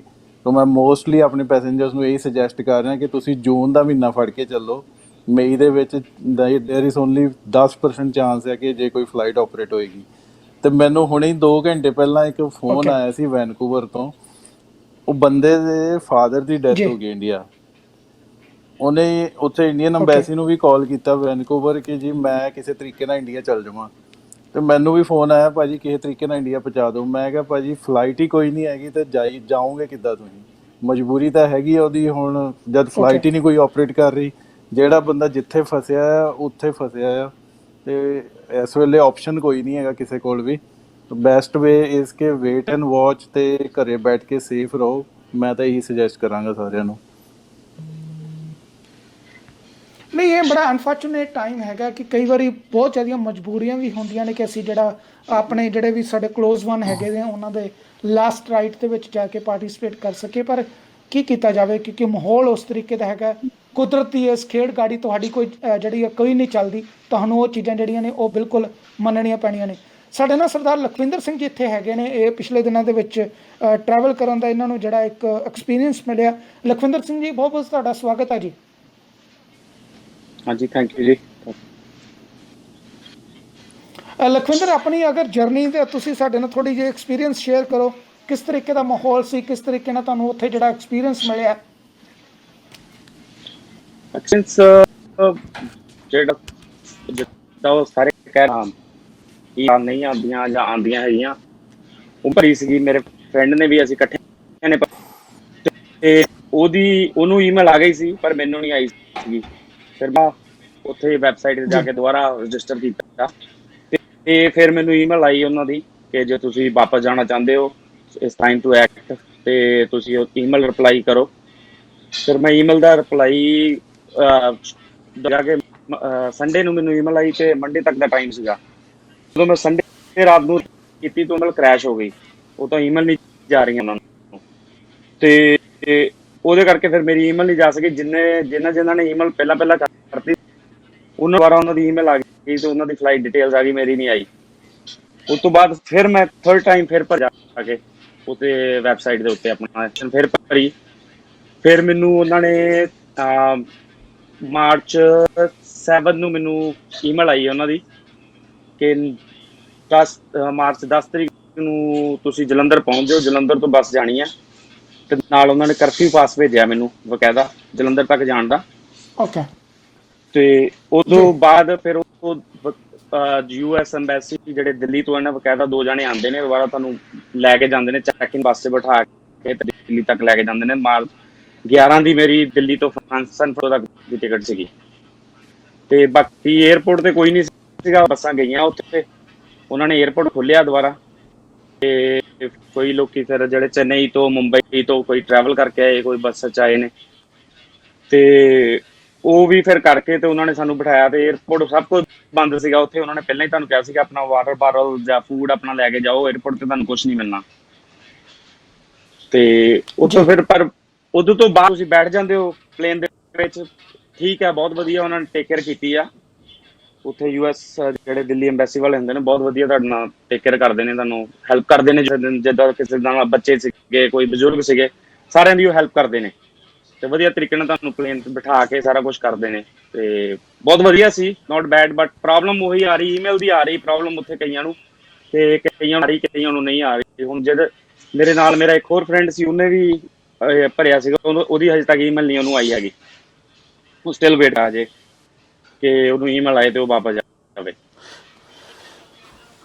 ਲਖਵਿੰਦਰ, ਲੇਕਿਨ ਅਗਰ ਇੱਕ ਸਵਾਲ ਤੁਹਾਨੂੰ ਕੀਤਾ ਜਾਵੇ ਕਿ ਠੀਕ ਹੈ, ਤੁਹਾਡੀ ਕੋਸ਼ਿਸ਼ ਸੀ ਕਿ ਮੈਂ ਜਲਦੀ ਤੋਂ ਜਲਦੀ ਅਮਰੀਕਾ ਵਾਪਸ ਆਵਾਂ, ਆਪਣੇ ਮੁਲਕ ਦੇ ਵਿੱਚ ਵਾਪਸ ਆਵਾਂ। ਜਦੋਂ ਇਹ ਆਪਾਂ ਕੋਸ਼ਿਸ਼ ਕਰਦੇ ਹਾਂ, ਠੀਕ ਹੈ, ਆਪਣੇ ਆਪ 'ਚ ਕੋਸ਼ਿਸ਼ ਹੋਣੀ ਚਾਹੀਦੀ ਹੈ, ਪਰ 2000 ਜਾਂ ਜਿੰਨੇ ਵੀ ਪੈਸੇ, ਕਿੰਨੇ ਪੈਸੇ ਲੱਗੇ ਵੈਸੇ ਤੁਹਾਡੇ? ਉਹਨਾਂ ਦੀ ਈਮੇਲ ਆਈ ਅਪ ਟੂ $2500 ਨੂੰ ਚਾਰਜ ਕਰਨਗੇ ਉਹ। ਹਜੇ ਤੱਕ ਮੈਨੂੰ ਬਿੱਲ ਨਹੀਂ ਆਇਆ। ਉਹ ਤੁਹਾਡੇ ਕੋਲ ਪ੍ਰੋਮਿਸਰੀ ਨੋਟ ਕਰਵਾ ਲੈਂਦੇ ਨੇ ਸਾਈਨ, ਤੇ ਉਹ ਫਲਾਈਟ ਜਾਣ ਤੋਂ ਪਹਿਲਾਂ ਉਹਨਾਂ ਨੇ ਤੁਹਾਡੇ ਸੋਸਲ ਵਗੈਰਾ ਸਾਰਾ ਕੁਝ, ਇਟਸ ਲਾਈਕ ਅ ਲੋਨ ਲੈ ਰਹੇ ਹੋ। ਉਹਦੇ ਨਾਲ ਪਾਸਪੋਰਟ ਕੈਂਸਲ ਨਹੀਂ ਹੋਏਗਾ ਜੀ, ਪਰ ਇਹ ਹੈ ਕਿ ਤੁਸੀਂ ਉਨੀ ਦੇਰ ਰਿਨਿਊ ਨਹੀਂ ਕਰਵਾ ਸਕਦੇ ਜਿੰਨੀ ਦੇਰ ਉਹਨਾਂ ਦਾ ਤੁਸੀਂ $100 ਜਾਂ $2400 ਜਿੰਨਾ ਵੀ ਖਰਚਾ ਆਉਂਦਾ ਤੁਸੀਂ ਦਿੰਦੇ ਨਹੀਂ ਹੈਗੇ। ਪਰ ਇਹ $2500 ਦੇ ਕੇ ਜਿਹੜਾ ਹੈਗਾ, ਤੁਹਾਨੂੰ ਲੱਗਦਾ ਕਿ ਆਪਣੇ ਆਪ 'ਚ ਫਾਇਦੇਮੰਦ ਸੌਦਾ ਹੈਗਾ? ਇੱਕ ਤਾਂ ਟਿਕਟ ਜਿਹੜੀ ਦੂਸਰੇ ਪਾਸੇ ਦੀ ਉਹ ਗਈ, ਇੱਥੇ ਵੀ ਆ ਕੇ ਕੋਈ ਕੰਮ ਤੇ ਜਿਹੜਾ ਉਹ ਕਰਨਾ ਨਹੀਂ। ਖਾਸ ਤੌਰ ਤੇ ਮੈਂ ਬਹੁਤ ਸਾਰੀ ਵੱਡੀ ਗਿਣਤੀ ਦੇ ਵਿੱਚ ਉਹਨਾਂ ਲੋਕਾਂ ਦੀ ਗੱਲ ਕਰਦਾ ਕਿ ਜਿਨ੍ਹਾਂ ਦੇ ਕਾਰੋਬਾਰ ਇੱਥੇ ਜ਼ਿਆਦਾ ਜਿਹੜੇ ਉਹ ਇਸ ਵੇਲੇ ਇਹ ਲੋੜ ਨਹੀਂ ਮੰਗਦੇ ਕਿ ਉਹ ਇੱਥੇ ਆਉਣ। ਮੈਂ ਜ਼ਰੂਰ ਉਹਨਾਂ ਲੋਕਾਂ ਬਾਰੇ ਤੁਹਾਨੂੰ ਦੱਸਣਾ ਚਾਹਾਂਗਾ, ਜਾਂ ਤੁਸੀਂ ਆਪਣੇ ਐਕਸਪੀਰੀਅੰਸ ਉਹਨਾਂ ਨੂੰ ਦੱਸੋ ਜਿਨ੍ਹਾਂ ਨੂੰ ਬਹੁਤ ਕਾਹਲੀ ਪਈ ਹੈ ਇੱਥੇ ਆ ਕੇ ਵੀ ਕੁਛ ਨਹੀਂ ਕਰਨਾ, ਵੀ ਤੁਸੀਂ $2500 ਜਿਹੜਾ ਉਹ ਲਾ ਕੇ ਆਪਣੇ ਪੈਸੇ ਦੀ ਬਰਬਾਦੀ ਕਰਕੇ ਕਿੰਨਾ ਕੁ ਜ਼ਿਆਦਾ ਜਿਹੜਾ ਉਹ ਕਿੰਨਾ ਕੁ ਨੁਕਸਾਨ ਜਿਹੜਾ ਹੋ ਸਕਦਾ ਤੁਹਾਡਾ। ਇਹ ਦੇਣਾ ਤਾਂ ਪੈਣਾ ਹੀ। ਨਹੀਂ, ਜੇ ਤਾਂ ਤੁਸੀਂ ਜੌਬ ਕਰਦੇ ਹੋ, ਬਿਲਕੁਲ ਜੀ ਬਿਲਕੁਲ, ਜੇ ਤੁਸੀਂ ਜੌਬ ਕਰਦੇ ਹੋ ਤੇ ਇੱਥੇ ਵੀ ਬਹੁਤ ਜੌਬਾਂ ਬੰਦ ਪਈਆਂ ਨੇ, ਉਹ ਵਰਥ ਨਹੀਂ ਹੈਗਾ $2500 ਦੇਣਾ। ਮੈਂ ਸਿਰਫ ਇਸ ਕਰਕੇ ਹੀ ਆਇਆ ਕਿ ਮੇਰਾ ਇੱਥੇ ਰੈਸਟੋਰੈਂਟ ਹੈ ਵੈਂਚੂਰਾ ਕਾਉਂਟੀ ਦੇ ਵਿੱਚ, ਆਕਸਫੋਰਡ 'ਚ, ਤੇ ਮੈਨੂੰ ਸਿਰਫ ਰੈਸਟੋਰੈਂਟ ਕਰਕੇ ਹੀ ਆਣਾ ਪਿਆ। ਅਦਰ ਦੈਨ ਦੈਟ ਮੇਰੀ ਸਾਰੀ ਫੈਮਿਲੀ ਉੱਥੇ ਹੀ ਆ। ਜੇ ਮੈਂ ਕਿਸੇ ਨੂੰ ਐਕਟਿਵ ਹੈਗਾ ਆਪਣੇ ਪੰਜਾਬ ਦੇ ਵਿੱਚ, ਮੈਂ ਸਮਝਦਾ ਕਿ ਸੇਫ ਆ ਜੇ ਵੀ ਪੰਜਾਬ ਦੇ ਵਿੱਚ ਆਪਣੇ ਬਹੁਤ ਜ਼ਿਆਦਾ ਇੱਥੇ ਨਾਲ। ਜੀ ਬਿਲਕੁਲ। ਹਾਂਜੀ, ਤੇ ਉਹ ਮਤਲਬ ਫਿਰ ਇੱਕ ਤੇ ਪੈਸੇ ਦੀ ਅਨਸੈਸਰੀ ਜਿਹੜਾ ਬਰਬਾਦੀ ਤੁਸੀਂ ਕਰਨਾ ਹੀ ਆ ਕਿ ਐਕਸਪੋਜ਼ਰ ਦੇ ਵਿੱਚ ਜਾਂਦੇ ਹੋ। ਜੀ ਹਾਂਜੀ। ਜੀ ਜੀ ਲਖਵਿੰਦਰ ਕੰਟੀਨਿਊ ਕਰੋ। ਨਹੀਂ, ਮੈਂ ਉਹੀ ਕਹਿ ਰਿਹਾ ਕਿ ਜੇ ਨੂੰ ਉੱਥੇ ਕੋਈ ਕੰਮ ਨਹੀਂ ਹੈਗਾ ਤਾਂ ਫਿਰ ਮਤਲਬ ਨਹੀਂ ਬਣਦਾ ਤੁਹਾਡਾ ਖਰਚਣ ਦਾ, ਇੰਨਾ ਖਰਚਣ ਦੇ ਪੈਸੇ। ਮੈਂ ਉੱਥੇ ਕਈ ਦੇਖੇ ਨੇ ਆਪਣੇ ਬਜ਼ੁਰਗ ਲੋਕ, ਆਪਣੇ ਕਈ ਲੋਕ ਨੇ ਜਿਨ੍ਹਾਂ ਦਾ ਮੈਨੂੰ ਲੱਗਦਾ ਨਹੀਂ ਕਿ ਕੋਈ ਕੰਮ ਹੋਊਗਾ, ਉਹਨਾਂ ਨੂੰ ਉੱਥੇ ਇੱਥੇ ਰਹਿੰਦੇ ਨੇ, ਉਹਨਾਂ ਦਾ ਫਾਰਮ ਫਿਲ ਕਰਕੇ ਉਹਨਾਂ ਨੂੰ ਬੁਲਾ ਰਹੇ ਨੇ ਕਿ ਤੁਸੀਂ ਇੱਥੇ ਆ ਜਾਓ ਸਾਡੇ ਕੋਲ। ਪਰ ਮੈਨੂੰ ਲੱਗਦਾ ਨਹੀਂ ਇੰਨੇ ਪੈਸੇ ਖਰਚ ਕੇ ਆਉਣ ਦੇ ਕੋਈ ਸਮਝਦਾਰੀ ਹੈਗੀ ਆ ਤੁਹਾਡੀ। ਬਿਲਕੁਲ ਵਰਥ ਜਿਹੜੀ ਉਹ ਕੋਈ ਨਹੀਂ ਹੈਗੀ। ਬਹੁਤ ਸਾਰੇ ਲੋਕਾਂ ਨੂੰ ਇੱਥੇ ਇਹ ਵੀ ਹੈਗਾ ਸੀ ਕਿ ਜਿਹੜੇ ਸਰਕਾਰ ਨੇ ਬੈਨੀਫਿਟ ਦੇਣੇ ਨੇ, ਮਾਲੀ ਸਹਾਇਤਾ ਦੇਣੀ ਹੈ। ਜੇ ਤੁਸੀਂ ਅਮਰੀਕਾ ਦੇ ਵਿੱਚ ਨਹੀਂ ਹੋਗੇ, ਕੈਨੇਡਾ ਦੇ ਵਿੱਚ ਨਹੀਂ ਹੋਗੇ, ਤਾਂ ਉਹ ਤੁਹਾਨੂੰ ਮਾਲੀ ਸਹਾਇਤਾ ਜਿਹੜੀ ਉਹ ਨਹੀਂ ਦਿੱਤੀ ਜਾਊਗੀ। ਇਹ ਆਪਣੇ ਆਪ 'ਚ ਬੜਾ ਕਨਫਿਊਜ਼ਿੰਗ ਪਾਰਟ ਹੈਗਾ ਕਿ ਜੇ ਤੁਸੀਂ ਜੇ ਆਪਣੀ ਕੰਟਰੀ ਦੇ ਆਊਟ ਆਫ ਕੰਟਰੀ ਵੀ ਰਹਿੰਦੇ ਹੋ ਤਾਂ ਕੀ ਤੁਹਾਨੂੰ ਮਦਦ ਮਿਲੇਗੀ ਕਿ ਨਹੀਂ ਮਿਲੇਗੀ। ਪਰ ਪੁਰਾਣੇ ਸ਼ੋਆਂ ਦੇ ਵਿੱਚ ਜਿੰਨੀ ਕਿ ਅਸੀਂ ਐਕਸਪਰਟ ਦੇ ਨਾਲ ਗੱਲ ਕਰਨ ਦੀ ਕੋਸ਼ਿਸ਼ ਕੀਤੀ ਹੈ, ਉਹਨਾਂ ਲੋਕਾਂ ਨੇ ਸਾਨੂੰ ਇਹ ਦੱਸਣ ਦੀ ਕੋਸ਼ਿਸ਼ ਕੀਤੀ ਕਿ ਭਾਵੇਂ ਤੁਸੀਂ ਆਊਟ ਆਫ ਕੰਟਰੀ ਹੋ, ਪਰ ਕਿਉਂਕਿ ਤੁਹਾਡਾ ਫਾਈਨੈਂਸ਼ੀਅਲ ਨੁਕਸਾਨ ਜੋ ਹੋਇਆ ਉਹ ਤੁਹਾਨੂੰ ਜਿਹੜਾ ਸਰਕਾਰ ਤੁਹਾਨੂੰ ਇਕੁਅਲ ਜਿਹੜਾ ਉਹ ਬੈਨੀਫਿਟ ਦੇਵੇਗੀ। ਪਰ ਕਿਉਂ ਆਪਾਂ ਪੈਸੇ ਵੱਧ ਖਰਚ ਕੇ ਜਿਹੜਾ ਉਹ ਆਈਏ, ਇਹ ਆਪਣੇ ਆਪ 'ਚ ਸਮਝਦਾਰੀ ਜਿਹੜੀ ਉਹ ਨਹੀਂ ਹੈਗੀ। ਬਹੁਤ ਸਾਰੇ ਲੋਕੀ ਤਾਂ ਇਸ ਤਰੀਕੇ ਨਾਲ ਵੀ ਕਾਲੇ ਪਏ ਹੋਏ ਨੇ ਕਿ ਜੇ ਜਹਾਜ਼ ਦੇ ਵਿੱਚ 300 ਸੀਟਾਂ ਹੈਗੀਆਂ ਨੇ ਤੇ ਵਿੱਚ 4-5 ਸਟੂਲ ਡਾ ਦਿਓ, ਅਸੀਂ ਉਹਨਾਂ ਦੇ ਉੱਤੇ ਬਹਿ ਕੇ ਆ ਜਾਈਏ ਕਿਉਂਕਿ ਅਸੀਂ ਵਾਪਸ ਜਿਹੜਾ ਉਹ ਜਲਦੀ ਆਉਣਾ। ਸੋ ਸਾਡਾ ਜਿਹੜੀ ਕੋਸ਼ਿਸ਼ ਇਹ ਹੈਗੀ ਹੈ ਅਸਲ ਦੇ ਵਿੱਚ ਦੱਸਣ ਦੀ ਕਿ ਭਾਈ ਮਾਹੌਲ ਨੂੰ ਸਮਝਣ ਦੀ ਕੋਸ਼ਿਸ਼ ਕਰੋ, ਕਿਉਂਕਿ ਦੁਨੀਆ ਭਰ ਦੇ ਵਿੱਚ ਕਰੋਨਾ ਵਾਇਰਸ ਦੇ ਨਾਲ ਜਿਹੜਾ ਇਸ ਵੇਲੇ ਇੰਨਾ ਕੁ ਜ਼ਿਆਦਾ ਨੁਕਸਾਨ ਹੋ ਚੁੱਕਾ ਹੋਇਆ। ਖਾਸ ਕਰਕੇ ਅਮਰੀਕਾ ਦੇ ਵਿੱਚ ਇੰਨਾ ਕੁ ਜ਼ਿਆਦਾ ਨੁਕਸਾਨ ਹੈਗਾ ਕਿ ਤੁਸੀਂ ਤੁਹਾਡੀ ਸੋਚ ਤੋਂ ਪਰੇ ਹੈ। ਜੇ ਤੁਸੀਂ ਪੰਜਾਬ ਦੇ ਕਿਸੇ ਵੀ ਸ਼ਹਿਰ ਦੇ ਵਿੱਚ ਬੈਠੇ ਹੋ, ਤੁਹਾਡੇ ਦੋਸਤ ਮਿੱਤਰ ਹੋਣਗੇ, ਤੁਹਾਡੇ ਆਸੇ-ਪਾਸੇ ਵਾਲੇ ਲੋਕ ਹੋਣਗੇ, ਉਹ ਜ਼ਰੂਰ ਤੁਹਾਨੂੰ ਜਿਹੜਾ ਹਾਏ ਹੈਲੋ ਕਰ ਸਕਦੇ ਨੇ। ਪਰ ਇਸ ਮੁਲਕ ਦੇ ਵਿੱਚ ਤੁਸੀਂ ਵਾਪਸ ਆ ਕੇ ਜਿਹੜਾ ਜਦੋਂ ਤੁਸੀਂ ਬਿਮਾਰ ਹੋ ਜਾਂ ਆਸੇ-ਪਾਸੇ ਲੋਕ ਬਿਮਾਰ ਨੇ, ਤੁਸੀਂ ਆ ਕੇ ਘੁੰਮ ਫਿਰ ਨਹੀਂ ਸਕਦੇ। ਸੋ ਪ੍ਰਾਇਓਰਟੀ ਇਹ ਹੋਣੀ ਚਾਹੀਦੀ, ਸਭ ਤੋਂ ਪਹਿਲਾਂ ਆਪਣੀ ਸੇਫਟੀ ਵੇਖੋ, ਉਸ ਤੋਂ ਬਾਅਦ ਆਪਣੇ ਦੇਸ਼ ਦੀ ਸੇਫਟੀ ਵੇਖੋ ਕਿ ਜਿੱਥੇ ਤੁਸੀਂ ਆ ਰਹੇ ਹੋ ਉੱਥੇ ਜਿਹੜਾ ਮਾਹੌਲ ਹੈ ਉਹ ਠੀਕ ਹੈ। ਜੇ ਤੁਸੀਂ ਬਾਹਰ ਆ ਕੇ ਇਹ ਸੋਚਦੇ ਹੋ ਕਿ ਮੈਂ ਇੱਕ ਵਾਰੀ ਮੈਨੂੰ ਏਅਰਪੋਰਟ ਤੋਂ ਬਾਹਰ ਨਿਕਲਣ ਦਿਓ ਫਿਰ ਮੈਂ ਉੱਥੇ ਜਾ ਕੇ ਤਰੀਕੇ ਨਾਲ ਘੁੰਮਾਂ ਫਿਰਾਂਗਾ, ਤੇ ਜੋ ਹੀ ਆਪਣੇ ਆਪ ਨੂੰ ਵੀ ਖਤਰੇ ਦੇ ਵਿੱਚ ਪਾਓਗੇ ਤੇ ਆਲੇ ਦੁਆਲੇ ਵੀ ਜਿਹੜੇ ਲੋਕ ਨੇ ਉਹਨਾਂ ਨੂੰ ਖਤਰੇ ਦੇ ਵਿੱਚ ਪਾਓਗੇ। ਸੋ ਇਹ ਚੀਜ਼ਾਂ ਨੂੰ ਪ੍ਰਾਇਓਰਟੀ ਜਿਹੜੀ ਹੈ ਜ਼ਰੂਰ ਵੇਖਣੀ ਚਾਹੀਦੀ ਹੈ।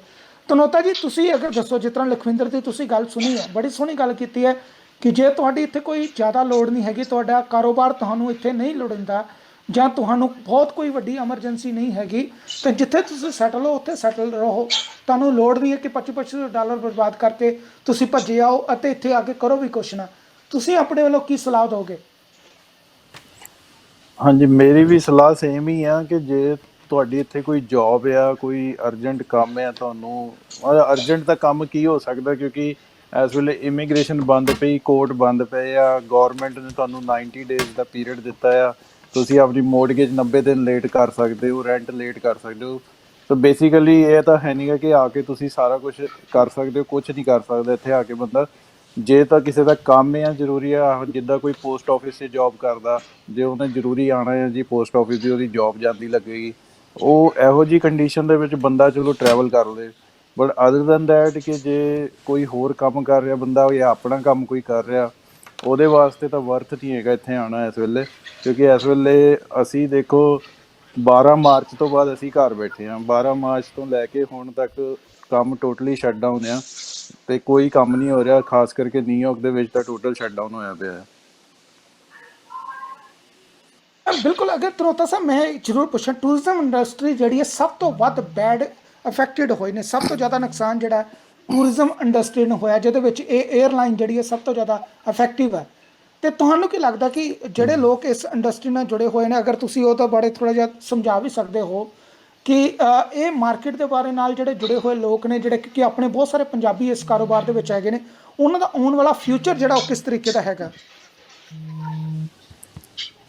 ਇਸ ਵੇਲੇ ਤਾਂ ਫਿਊਚਰ ਪ੍ਰੈਡਿਕਟ ਕਰਨਾ ਤਾਂ ਬਿਲਕੁਲ ਸੋਚ ਵੀ ਨਹੀਂ ਸਕਦੇ, ਕਿਉਂਕਿ ਇਸ ਵੇਲੇ ਤਾਂ ਟਰੈਵਲ ਇੰਡਸਟਰੀ ਜ਼ੀਰੋ ਆ।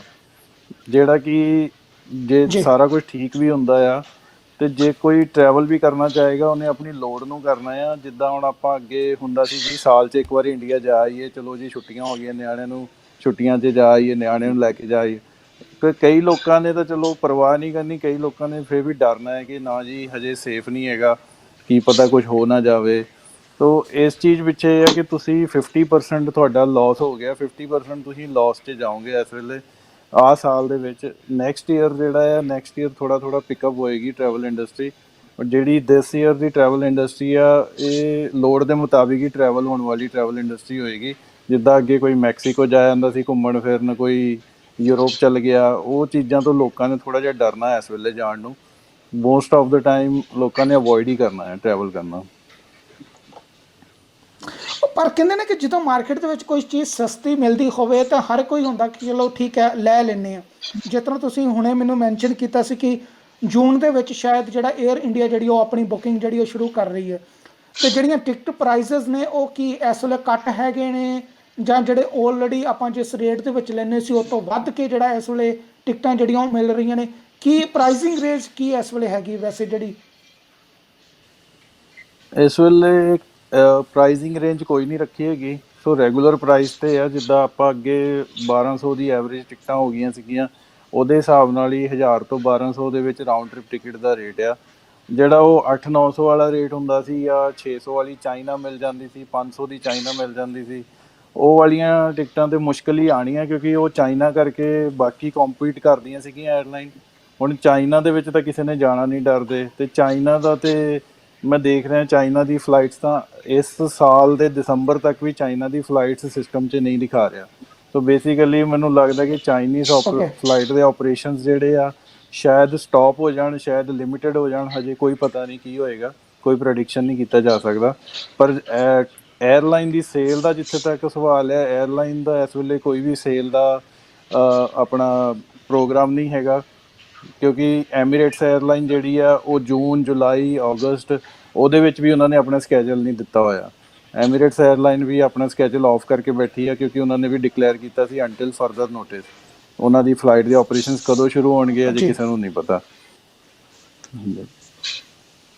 ਇਹ ਆਪਣੇ ਆਪ 'ਚ ਜਿਹੜਾ ਇਹ ਮਤਲਬ ਕਿ ਕਲੀਅਰ ਹਜੇ ਤੱਕ ਕੋਈ ਕਲੀਅਰ ਪਿਕਚਰ ਕਿਸੇ ਕੋਲ ਨਹੀਂ ਹੈਗੀ, ਕਿਉਂਕਿ ਕਰੋਨਾ ਵਾਇਰਸ ਦਾ ਜਿਹੜਾ ਇਹ ਇੰਪੈਕਟ ਹੈ, ਇਸ ਮਹਾਂਮਾਰੀ ਦਾ ਜਿਹੜਾ ਇੰਪੈਕਟ ਹੈ ਦੁਨੀਆ ਭਰ ਦੇ ਵਿੱਚ ਇਸ ਵੇਲੇ ਜਿਹੜਾ ਹੋਏਗਾ, ਅਤੇ ਉਹਦੇ ਕਰਕੇ ਜਿਹੜਾ ਇਹ ਅਸਰ ਜਿਹੜਾ ਅਜੇ ਤੱਕ ਲੰਮਾ ਜਿਹੜਾ ਉਹ ਚੱਲਣਾ। 에ਅਰਲਾਈਨ ਇੰਡਸਟਰੀ ਜਿਹੜੀ ਹੈ ਉਹਨੂੰ ਵੀ ਅਜੇ ਸਮਝ ਨਹੀਂ ਆ ਰਹੀ ਕਿ ਕਦੋਂ ਜਹਾਜ਼ ਜਿਹੜੇ ਨੇ ਉਡਾਏ ਜਾਣ, ਕਦੋਂ ਟਿਕਟਾਂ ਜਿਹੜੀਆਂ ਨੇ ਉਹ ਬੁੱਕ ਕੀਤੀਆਂ ਜਾਣ। ਸੋ ਹਰ ਇੱਕ ਪਾਸੇ ਜਿਹੜੀ ਹੈ ਸਥਿਤੀ ਜਿਹੜੀ ਹੈ ਉਹ ਡਾਵਾਂਡੋਲ ਹੈ। ਸੋ ਸਲਾਹ ਇਹੋ ਹੀ ਹੈ ਕਿ ਆਪਣੇ ਤੌਰ 'ਤੇ ਜਿਹੜੇ ਲੋਕ ਜਿੱਥੇ ਹੈਗੇ ਨੇ ਆਪਣੇ ਆਪ ਨੂੰ ਸੇਫ ਰੱਖਣ, ਆਪਣੇ ਆਪ ਨੂੰ ਤੰਦਰੁਸਤ ਰੱਖਣ, ਅਤੇ ਆਪਣੇ ਆਪ ਨੂੰ ਜਿਹੜਾ ਭਵਿੱਖ ਵਾਸਤੇ ਤਿਆਰ ਕਰਨ ਉਨੀ ਤਾਕਤ ਦੇ ਨਾਲ, ਕਿ ਜਦੋਂ ਵੀ ਮਾਰਕੀਟ ਖੁੱਲ੍ਹੇ, ਜਦੋਂ ਵੀ ਮਾਹੌਲ ਠੀਕ ਹੋਵੇ, ਆਪਾਂ ਜਾ ਕੇ ਜਿਹੜਾ ਉਹ ਸਭ ਕੁਝ ਜਿਹੜਾ ਉਹ ਠੀਕ ਕਰਨਾ। ਲਖਵਿੰਦਰ, ਅਗਰ ਮੈਂ ਤੁਹਾਡੇ ਇਲਾਕੇ ਦੀ ਗੱਲ ਕਰਾਂ, ਜੇਕਰ ਤੁਸੀਂ ਇੱਕ ਝਾਤ ਦੇ ਵਿੱਚ ਮੈਨੂੰ ਦੱਸ ਸਕੋ ਕਿ ਕਿਸ ਤਰੀਕੇ ਦਾ ਮਾਹੌਲ ਹੈਗਾ, ਕਿਸ ਤਰੀਕੇ ਨਾਲ ਉੱਥੇ ਲੋਕ ਜਿਹੜੇ ਨੇ ਉਹ ਰਹਿ ਰਹੇ ਨੇ, ਕਿੰਨਾ ਕੁ ਲੋਕਾਂ ਦੇ ਵਿੱਚ ਖੌਫ ਹੈ, ਕਿੰਨੇ ਕੁ ਲੋਕੀ ਆਪਣੇ ਆਪ ਨੂੰ ਜਿਹੜਾ ਮਜ਼ਬੂਤ ਸਮਝ ਰਹੇ ਨੇ?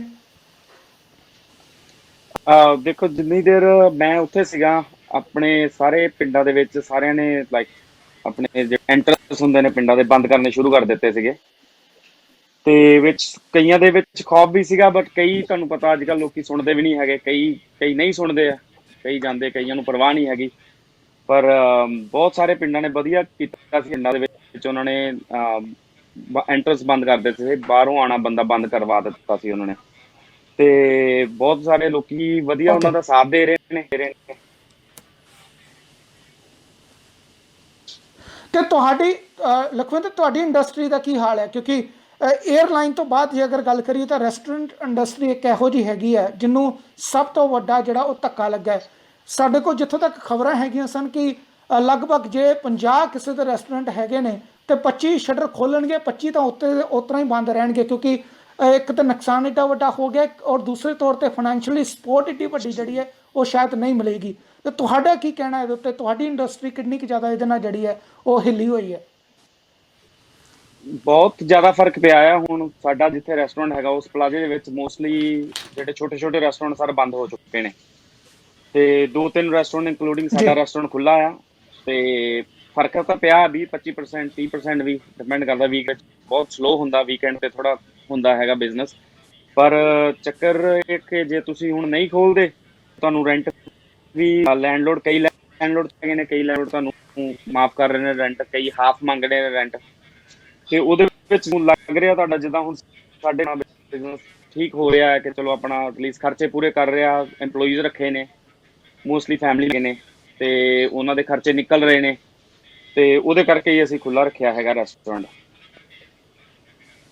ਤੇ ਚਲੋ ਬਟ ਲਖਵਿੰਦਰ, ਆਲ ਦਾ ਜ਼ਰੂਰ ਫਰਕ ਬੈਸਟ। ਜ਼ਰੂਰ ਅਸੀਂ ਪਏਗਾ। ਚਾਹੁੰਦੇ ਕਿ ਸਮਾਂ ਜਿਹੜਾ ਹਾਂਜੀ ਉਹ ਠੀਕ ਹੋਵੇ ਤੇ ਉਸ ਸਮੇਂ ਦੇ ਵਿੱਚ ਜਿਹੜਾ ਹਾਂਜੀ ਤੁਸੀਂ ਵੀ, ਤੁਹਾਡੇ ਕਾਰੋਬਾਰ ਵੀ ਜਿਹੜੇ ਨੇ ਅੱਗੇ ਨੂੰ ਵਧਣ, ਤੁਸੀਂ ਹਮੇਸ਼ਾ ਚੜ੍ਹਦੀ ਕਲਾ ਦੇ ਵਿੱਚ ਰਹੋ, ਕਿਉਂਕਿ ਜੋ ਇਹ ਕੁਦਰਤ ਤੇ ਹੈਗਾ, ਇਹ ਸਾਰਾ ਕੁਝ ਚੱਲ ਰਿਹਾ ਹੈ। ਕਿਉਂਕਿ ਇਸ ਮਹਾਮਾਰੀ ਦੇ ਉੱਤੇ ਕਿਸੇ ਦਾ ਵੀ ਕਾਬੂ ਨਹੀਂ ਹੈਗਾ। ਜੇ ਕਾਬੂ ਹੁੰਦਾ ਤੇ ਇੱਥੋਂ ਤੱਕ ਸ਼ਾਇਦ ਅਸੀਂ 2 ਮਹੀਨੇ ਤੱਕ ਇਹਨੂੰ ਨਾਲ ਲਿੰਗਰ ਔਨ ਕਰਦੇ, ਇੱਕ ਦਿਨ ਦੇ ਵਿੱਚ ਕਾਬੂ ਪਾਇਆ ਜਾ ਸਕਦਾ। ਪਰ ਇਸ ਵੇਲੇ ਕਿਉਂਕਿ ਇਹ ਕੁਦਰਤੀ ਖੇਡ ਹੈਗੀ ਹੈ, ਇਹਦੇ ਸਾਹਮਣੇ ਜਿਹੜਾ ਹਰੇਕ ਨੂੰ ਜਿਹੜਾ ਉਹ ਸਿਰ ਝੁਕਾਉਣਾ ਪੈ ਰਿਹਾ, ਅਤੇ ਜੋ ਵੀ ਹਾਲਾਤ ਹੋਣਗੇ ਉਹਨੂੰ ਮੰਨਣਾ ਪੈਣਾ। ਅਸੀਂ ਇਹਦੇ ਨਾਲ ਲੜ ਨਹੀਂ ਸਕਦੇ, ਪਰ ਆਪਣੇ ਆਪ ਨੂੰ ਤਿਆਰ ਕਰ ਸਕਦੇ ਹਾਂ ਕਿ ਜਦੋਂ ਵੀ ਮਾਹੌਲ ਠੀਕ ਹੋਵੇ ਅਸੀਂ ਪੂਰੀ ਫੋਰਸ ਦੇ ਨਾਲ ਅੱਗੇ ਵਧੀਏ ਤੇ ਆਪਣੇ ਕਾਰੋਬਾਰਾਂ ਨੂੰ ਅੱਗੇ ਲੈ ਕੇ ਜਾਈਏ। ਮੇਜਰ ਸਿੰਘ ਜੀ, ਤੁਹਾਡਾ ਬਹੁਤ ਬਹੁਤ ਧੰਨਵਾਦ। ਸਰਦਾਰ ਰਣਵੀਰ ਸਿੰਘ ਧਨੋਤਾ ਜੀ, ਤੁਹਾਡਾ ਬਹੁਤ ਬਹੁਤ ਧੰਨਵਾਦ। ਸਰਦਾਰ ਲਖਵਿੰਦਰ ਸਿੰਘ ਜੀ, ਤੁਹਾਡਾ ਬਹੁਤ ਬਹੁਤ ਧੰਨਵਾਦ। ਤੁਸੀਂ ਆਪਣੇ ਕੀਮਤੀ ਸਮੇਂ ਦੇ ਵਿੱਚੋਂ ਸਾਨੂੰ ਸਮਾਂ ਦਿੱਤਾ ਹੈ, ਅਤੇ ਅਸੀਂ ਬਿਲਕੁਲ ਉਮੀਦ ਕਰਦੇ ਹਾਂ ਜਿਹੜੇ ਲੋਕ ਤੁਹਾਨੂੰ ਕੁਐਰੀਜ਼ ਕਰ ਰਹੀਆਂ ਨੇ, ਜਿਹੜੇ ਲੋਕੀ ਤੁਹਾਨੂੰ ਬਾਰ-ਬਾਰ ਪ੍ਰਸ਼ਨ ਪੁੱਛ ਰਹੇ ਨੇ, ਤੁਸੀਂ ਉਹ ਤੋਂ ਤੰਗ ਨਹੀਂ ਆਓਗੇ। ਉਹਨਾਂ ਦੀ ਸਮੇਂ-ਸਮੇਂ ਦੇ ਉੱਤੇ ਜਿਹੜੀ ਉਹ ਮਦਦ ਜ਼ਰੂਰ ਕਰਦੇ ਰਹੋਗੇ, ਕਿਉਂਕਿ ਆਪਣੇ ਭੈਣ ਭਰਾ ਨੇ। ਪਰ ਹਰੇਕ ਨੂੰ ਇਹ ਸਮਝਾਓ ਕਿ ਕਾਹਲੀ ਕਰਨ ਦੀ ਲੋੜ ਨਹੀਂ ਹੈਗੀ, ਆਪਣਾ ਫਾਈਨੈਂਸ਼ੀਅਲ ਨੁਕਸਾਨ ਕਰਾਉਣ ਦੀ ਲੋੜ ਨਹੀਂ ਹੈਗੀ।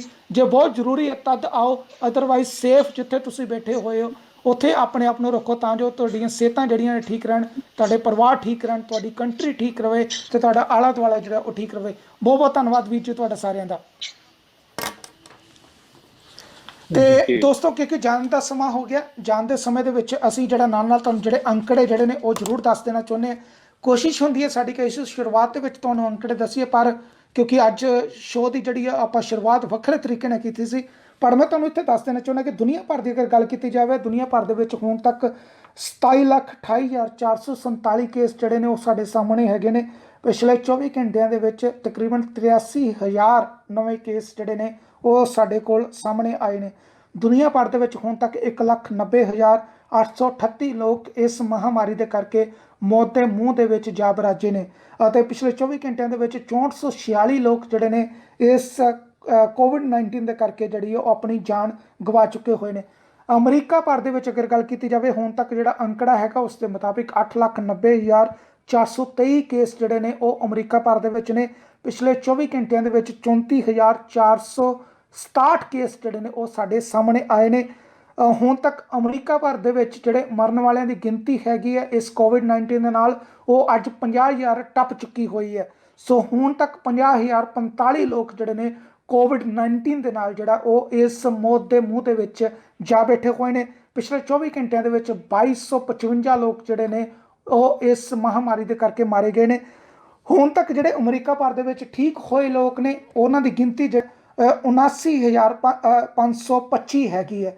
ਸੋ ਤਕਰੀਬਨ ਜਿੰਨੇ ਲੋਕਾਂ ਦਾ ਦੇਹਾਂਤ ਹੋਇਆ ਉਹ ਤੋਂ ਵੱਧ ਕੇ ਲੋਕ ਜਿਹੜੇ ਨੇ ਠੀਕ ਹੋ ਕੇ ਆਪਣੇ ਘਰਾਂ ਦੇ ਵਿੱਚ ਵਾਪਸ ਗਏ ਨੇ, ਆਪਣੇ ਪਰਿਵਾਰਾਂ ਦੇ ਵਿੱਚ ਵਾਪਸ ਗਏ ਨੇ। ਸੋ ਆਪਣੇ ਆਪ 'ਚ ਟੈਨਸ਼ਨ ਲੈਣ ਦੀ ਲੋੜ ਨਹੀਂ ਹੈਗੀ। ਕੋਸ਼ਿਸ਼ ਕਰੋ ਆਪਣੇ ਆਪ ਨੂੰ ਖੁਸ਼ ਰੱਖੋ, ਸਿਹਤਮੰਦ ਰੱਖੋ, ਅਤੇ ਆਪਣੇ ਪਰਿਵਾਰ ਦੇ ਨਾਲ ਸਮਾਂ ਕੱਢਣ ਦੀ ਕੋਸ਼ਿਸ਼ ਕਰੋ। ਕੈਨੇਡਾ ਭਰ ਦੇ ਵਿੱਚ ਹੁਣ ਤੱਕ ਜਿਹੜੇ ਸਾਡੇ ਕੋਲ ਕੇਸਾਂ ਦਾ ਅੰਕੜਾ ਹੈਗਾ ਉਹ 42,110 ਹੈਗਾ, ਅਤੇ ਤਕਰੀਬਨ ਜਿਹੜਾ 2,147 ਲੋਕਾਂ ਦੇ ਦੇਹਾਂਤ ਦੀ ਖਬਰ ਜਿਹੜੀ ਹੈ ਸਾਨੂੰ ਕੈਨੇਡਾ ਵਿੱਚ ਤੋਂ ਮਿਲੀ ਹੋਈ ਹੈ। ਯੂਕੇ ਦੀ ਅਗਰ ਗੱਲ ਕਰੀਏ, ਯੂਕੇ ਦੇ ਵਿੱਚ ਹੁਣ ਤੱਕ 1,38,078 ਕੇਸ ਜਿਹੜੇ ਨੇ ਉਹ ਸਾਡੇ ਸਾਹਮਣੇ ਨੇ, ਅਤੇ 18,738 ਕੇਸ ਜਿਹੜੇ ਨੇ ਉਹ ਉਹਨਾਂ ਲੋਕਾਂ ਦੇ ਨੇ ਜਿਨ੍ਹਾਂ ਦੀ ਦੇਹਾਂਤ ਇਸ COVID-19 ਦੇ ਕਰਕੇ ਹੋ ਚੁੱਕਾ ਹੋਇਆ। ਸੋ ਅਸੀਂ ਕੋਸ਼ਿਸ਼ ਇਹੋ ਹੀ ਕਰਦੇ ਹਾਂ ਕਿ ਤੁਹਾਨੂੰ ਅਲਰਟ ਕੀਤਾ ਜਾਵੇ, ਤੁਹਾਨੂੰ ਆਸੇ-ਪਾਸੇ ਦਾ ਮਾਹੌਲ ਦੱਸਿਆ ਜਾਵੇ, ਤਾਂ ਜੋ ਤੁਸੀਂ ਆਪਣੀ ਭਵਿੱਖ ਦੀਆਂ ਜਿਹੜੀ ਵੀ ਵਿਉਂਤ ਹੈਗੀ ਹੈ, ਜਿਹੜਾ ਵੀ ਤੌਰ ਤਰੀਕਾ ਹੈ, ਉਸ ਨੂੰ ਬੜਾ ਸੋਚ ਸਮਝ ਕੇ ਜਿਹੜਾ ਅੱਗੇ ਵਧਾਓ। ਪਰ ਅਸੀਂ ਇਹੋ ਇੱਕ ਤੁਹਾਨੂੰ ਬਾਰ-ਬਾਰ ਦੱਸਣ ਦੀ ਕੋਸ਼ਿਸ਼ ਕਰਦੇ ਹਾਂ, ਡਰੋ ਨਾ। ਆਪਣੇ ਆਪ ਨੂੰ ਮਾਨਸਿਕ ਤੌਰ ਤੇ, ਸਰੀਰਕ ਤੌਰ ਤੇ ਸਿਹਤਮੰਦ ਰੱਖਣ ਦੀ ਕੋਸ਼ਿਸ਼ ਰੱਖੋ। ਆਪਣੇ ਪਰਿਵਾਰ ਦੇ ਨਾਲ ਹੱਸੋ ਖੇਡੋ, ਕਿਉਂਕਿ ਅਗਰ ਹੱਸੋ ਖੇਡੋਗੇ ਤੁਹਾਡਾ ਇਮਿਊਨ ਸਿਸਟਮ ਠੀਕ ਰਹੂਗਾ। ਅਗਰ ਇਮਿਊਨ ਸਿਸਟਮ ਠੀਕ ਰਹੂਗਾ ਤਾਂ ਤੁਸੀਂ ਇਸ COVID-19 ਦੀ ਇਹ ਜਿਹੜੇ ਵਾਇਰਸ ਹੈਗਾ, ਤੁਹਾਡਾ ਸਰੀਰ ਉਸ ਦੇ ਨਾਲ ਲੜਨ ਦਾ ਬਲ ਆਪਣੀ ਆਪ ਪ੍ਰਾਪਤ ਕਰੇਗਾ। ਸੋ ਇੱਥੇ ਹੀ ਅੱਜ ਦੇ ਇਸ ਪ੍ਰੋਗਰਾਮ ਨੂੰ ਸਮਾਪਤ ਕਰਦੇ ਹਾਂ। ਅਗਰ ਤੁਹਾਡੇ ਕੋਈ ਸੁਝਾਅ ਨੇ ਜ਼ਰੂਰ ਈਮੇਲ ਕਰੋ ck@mbyala@cktimetv.com ਅਤੇ info@cktimetv.com। ਅਤੇ ਅਗਰ ਤੁਸੀਂ ਕੋਈ ਫੋਨ ਕਾਲ ਕਰਨਾ ਚਾਹੁੰਦੇ ਹੋ, ਤੁਹਾਡੀ ਟੀਵੀ ਸਕਰੀਨ ਦੇ ਥੱਲੇ ਨੰਬਰਸ ਆ ਰਹੇ ਨੇ, ਉਹਨਾਂ ਦੇ ਉੱਤੇ ਕਾਲ ਕਰਕੇ ਅਗਰ ਤੁਹਾਨੂੰ ਕੋਈ ਮਦਦ ਚਾਹੀਦੀ ਹੈ ਤੁਸੀਂ ਉਹਦੇ ਵਾਸਤੇ ਵੀ ਕਾਲ ਕਰ ਸਕਦੇ ਹੋ। ਅਗਰ ਤੁਸੀਂ ਕਿਸੇ ਦੀ ਮਦਦ ਵਾਸਤੇ ਸਾਨੂੰ ਅਪੀਲ ਕਰਨਾ ਚਾਹੁੰਦੇ ਹੋ, ਉਸ ਦੇ ਵਾਸਤੇ ਵੀ ਤੁਸੀਂ ਸਾਨੂੰ ਕਾਲ ਕਰ ਸਕਦੇ ਹੋ। ਬਹੁਤ ਬਹੁਤ ਧੰਨਵਾਦ। ਰੱਬ ਰਾਖਾ। ਸਤਿ ਸ਼੍ਰੀ ਅਕਾਲ ਜੀਓ।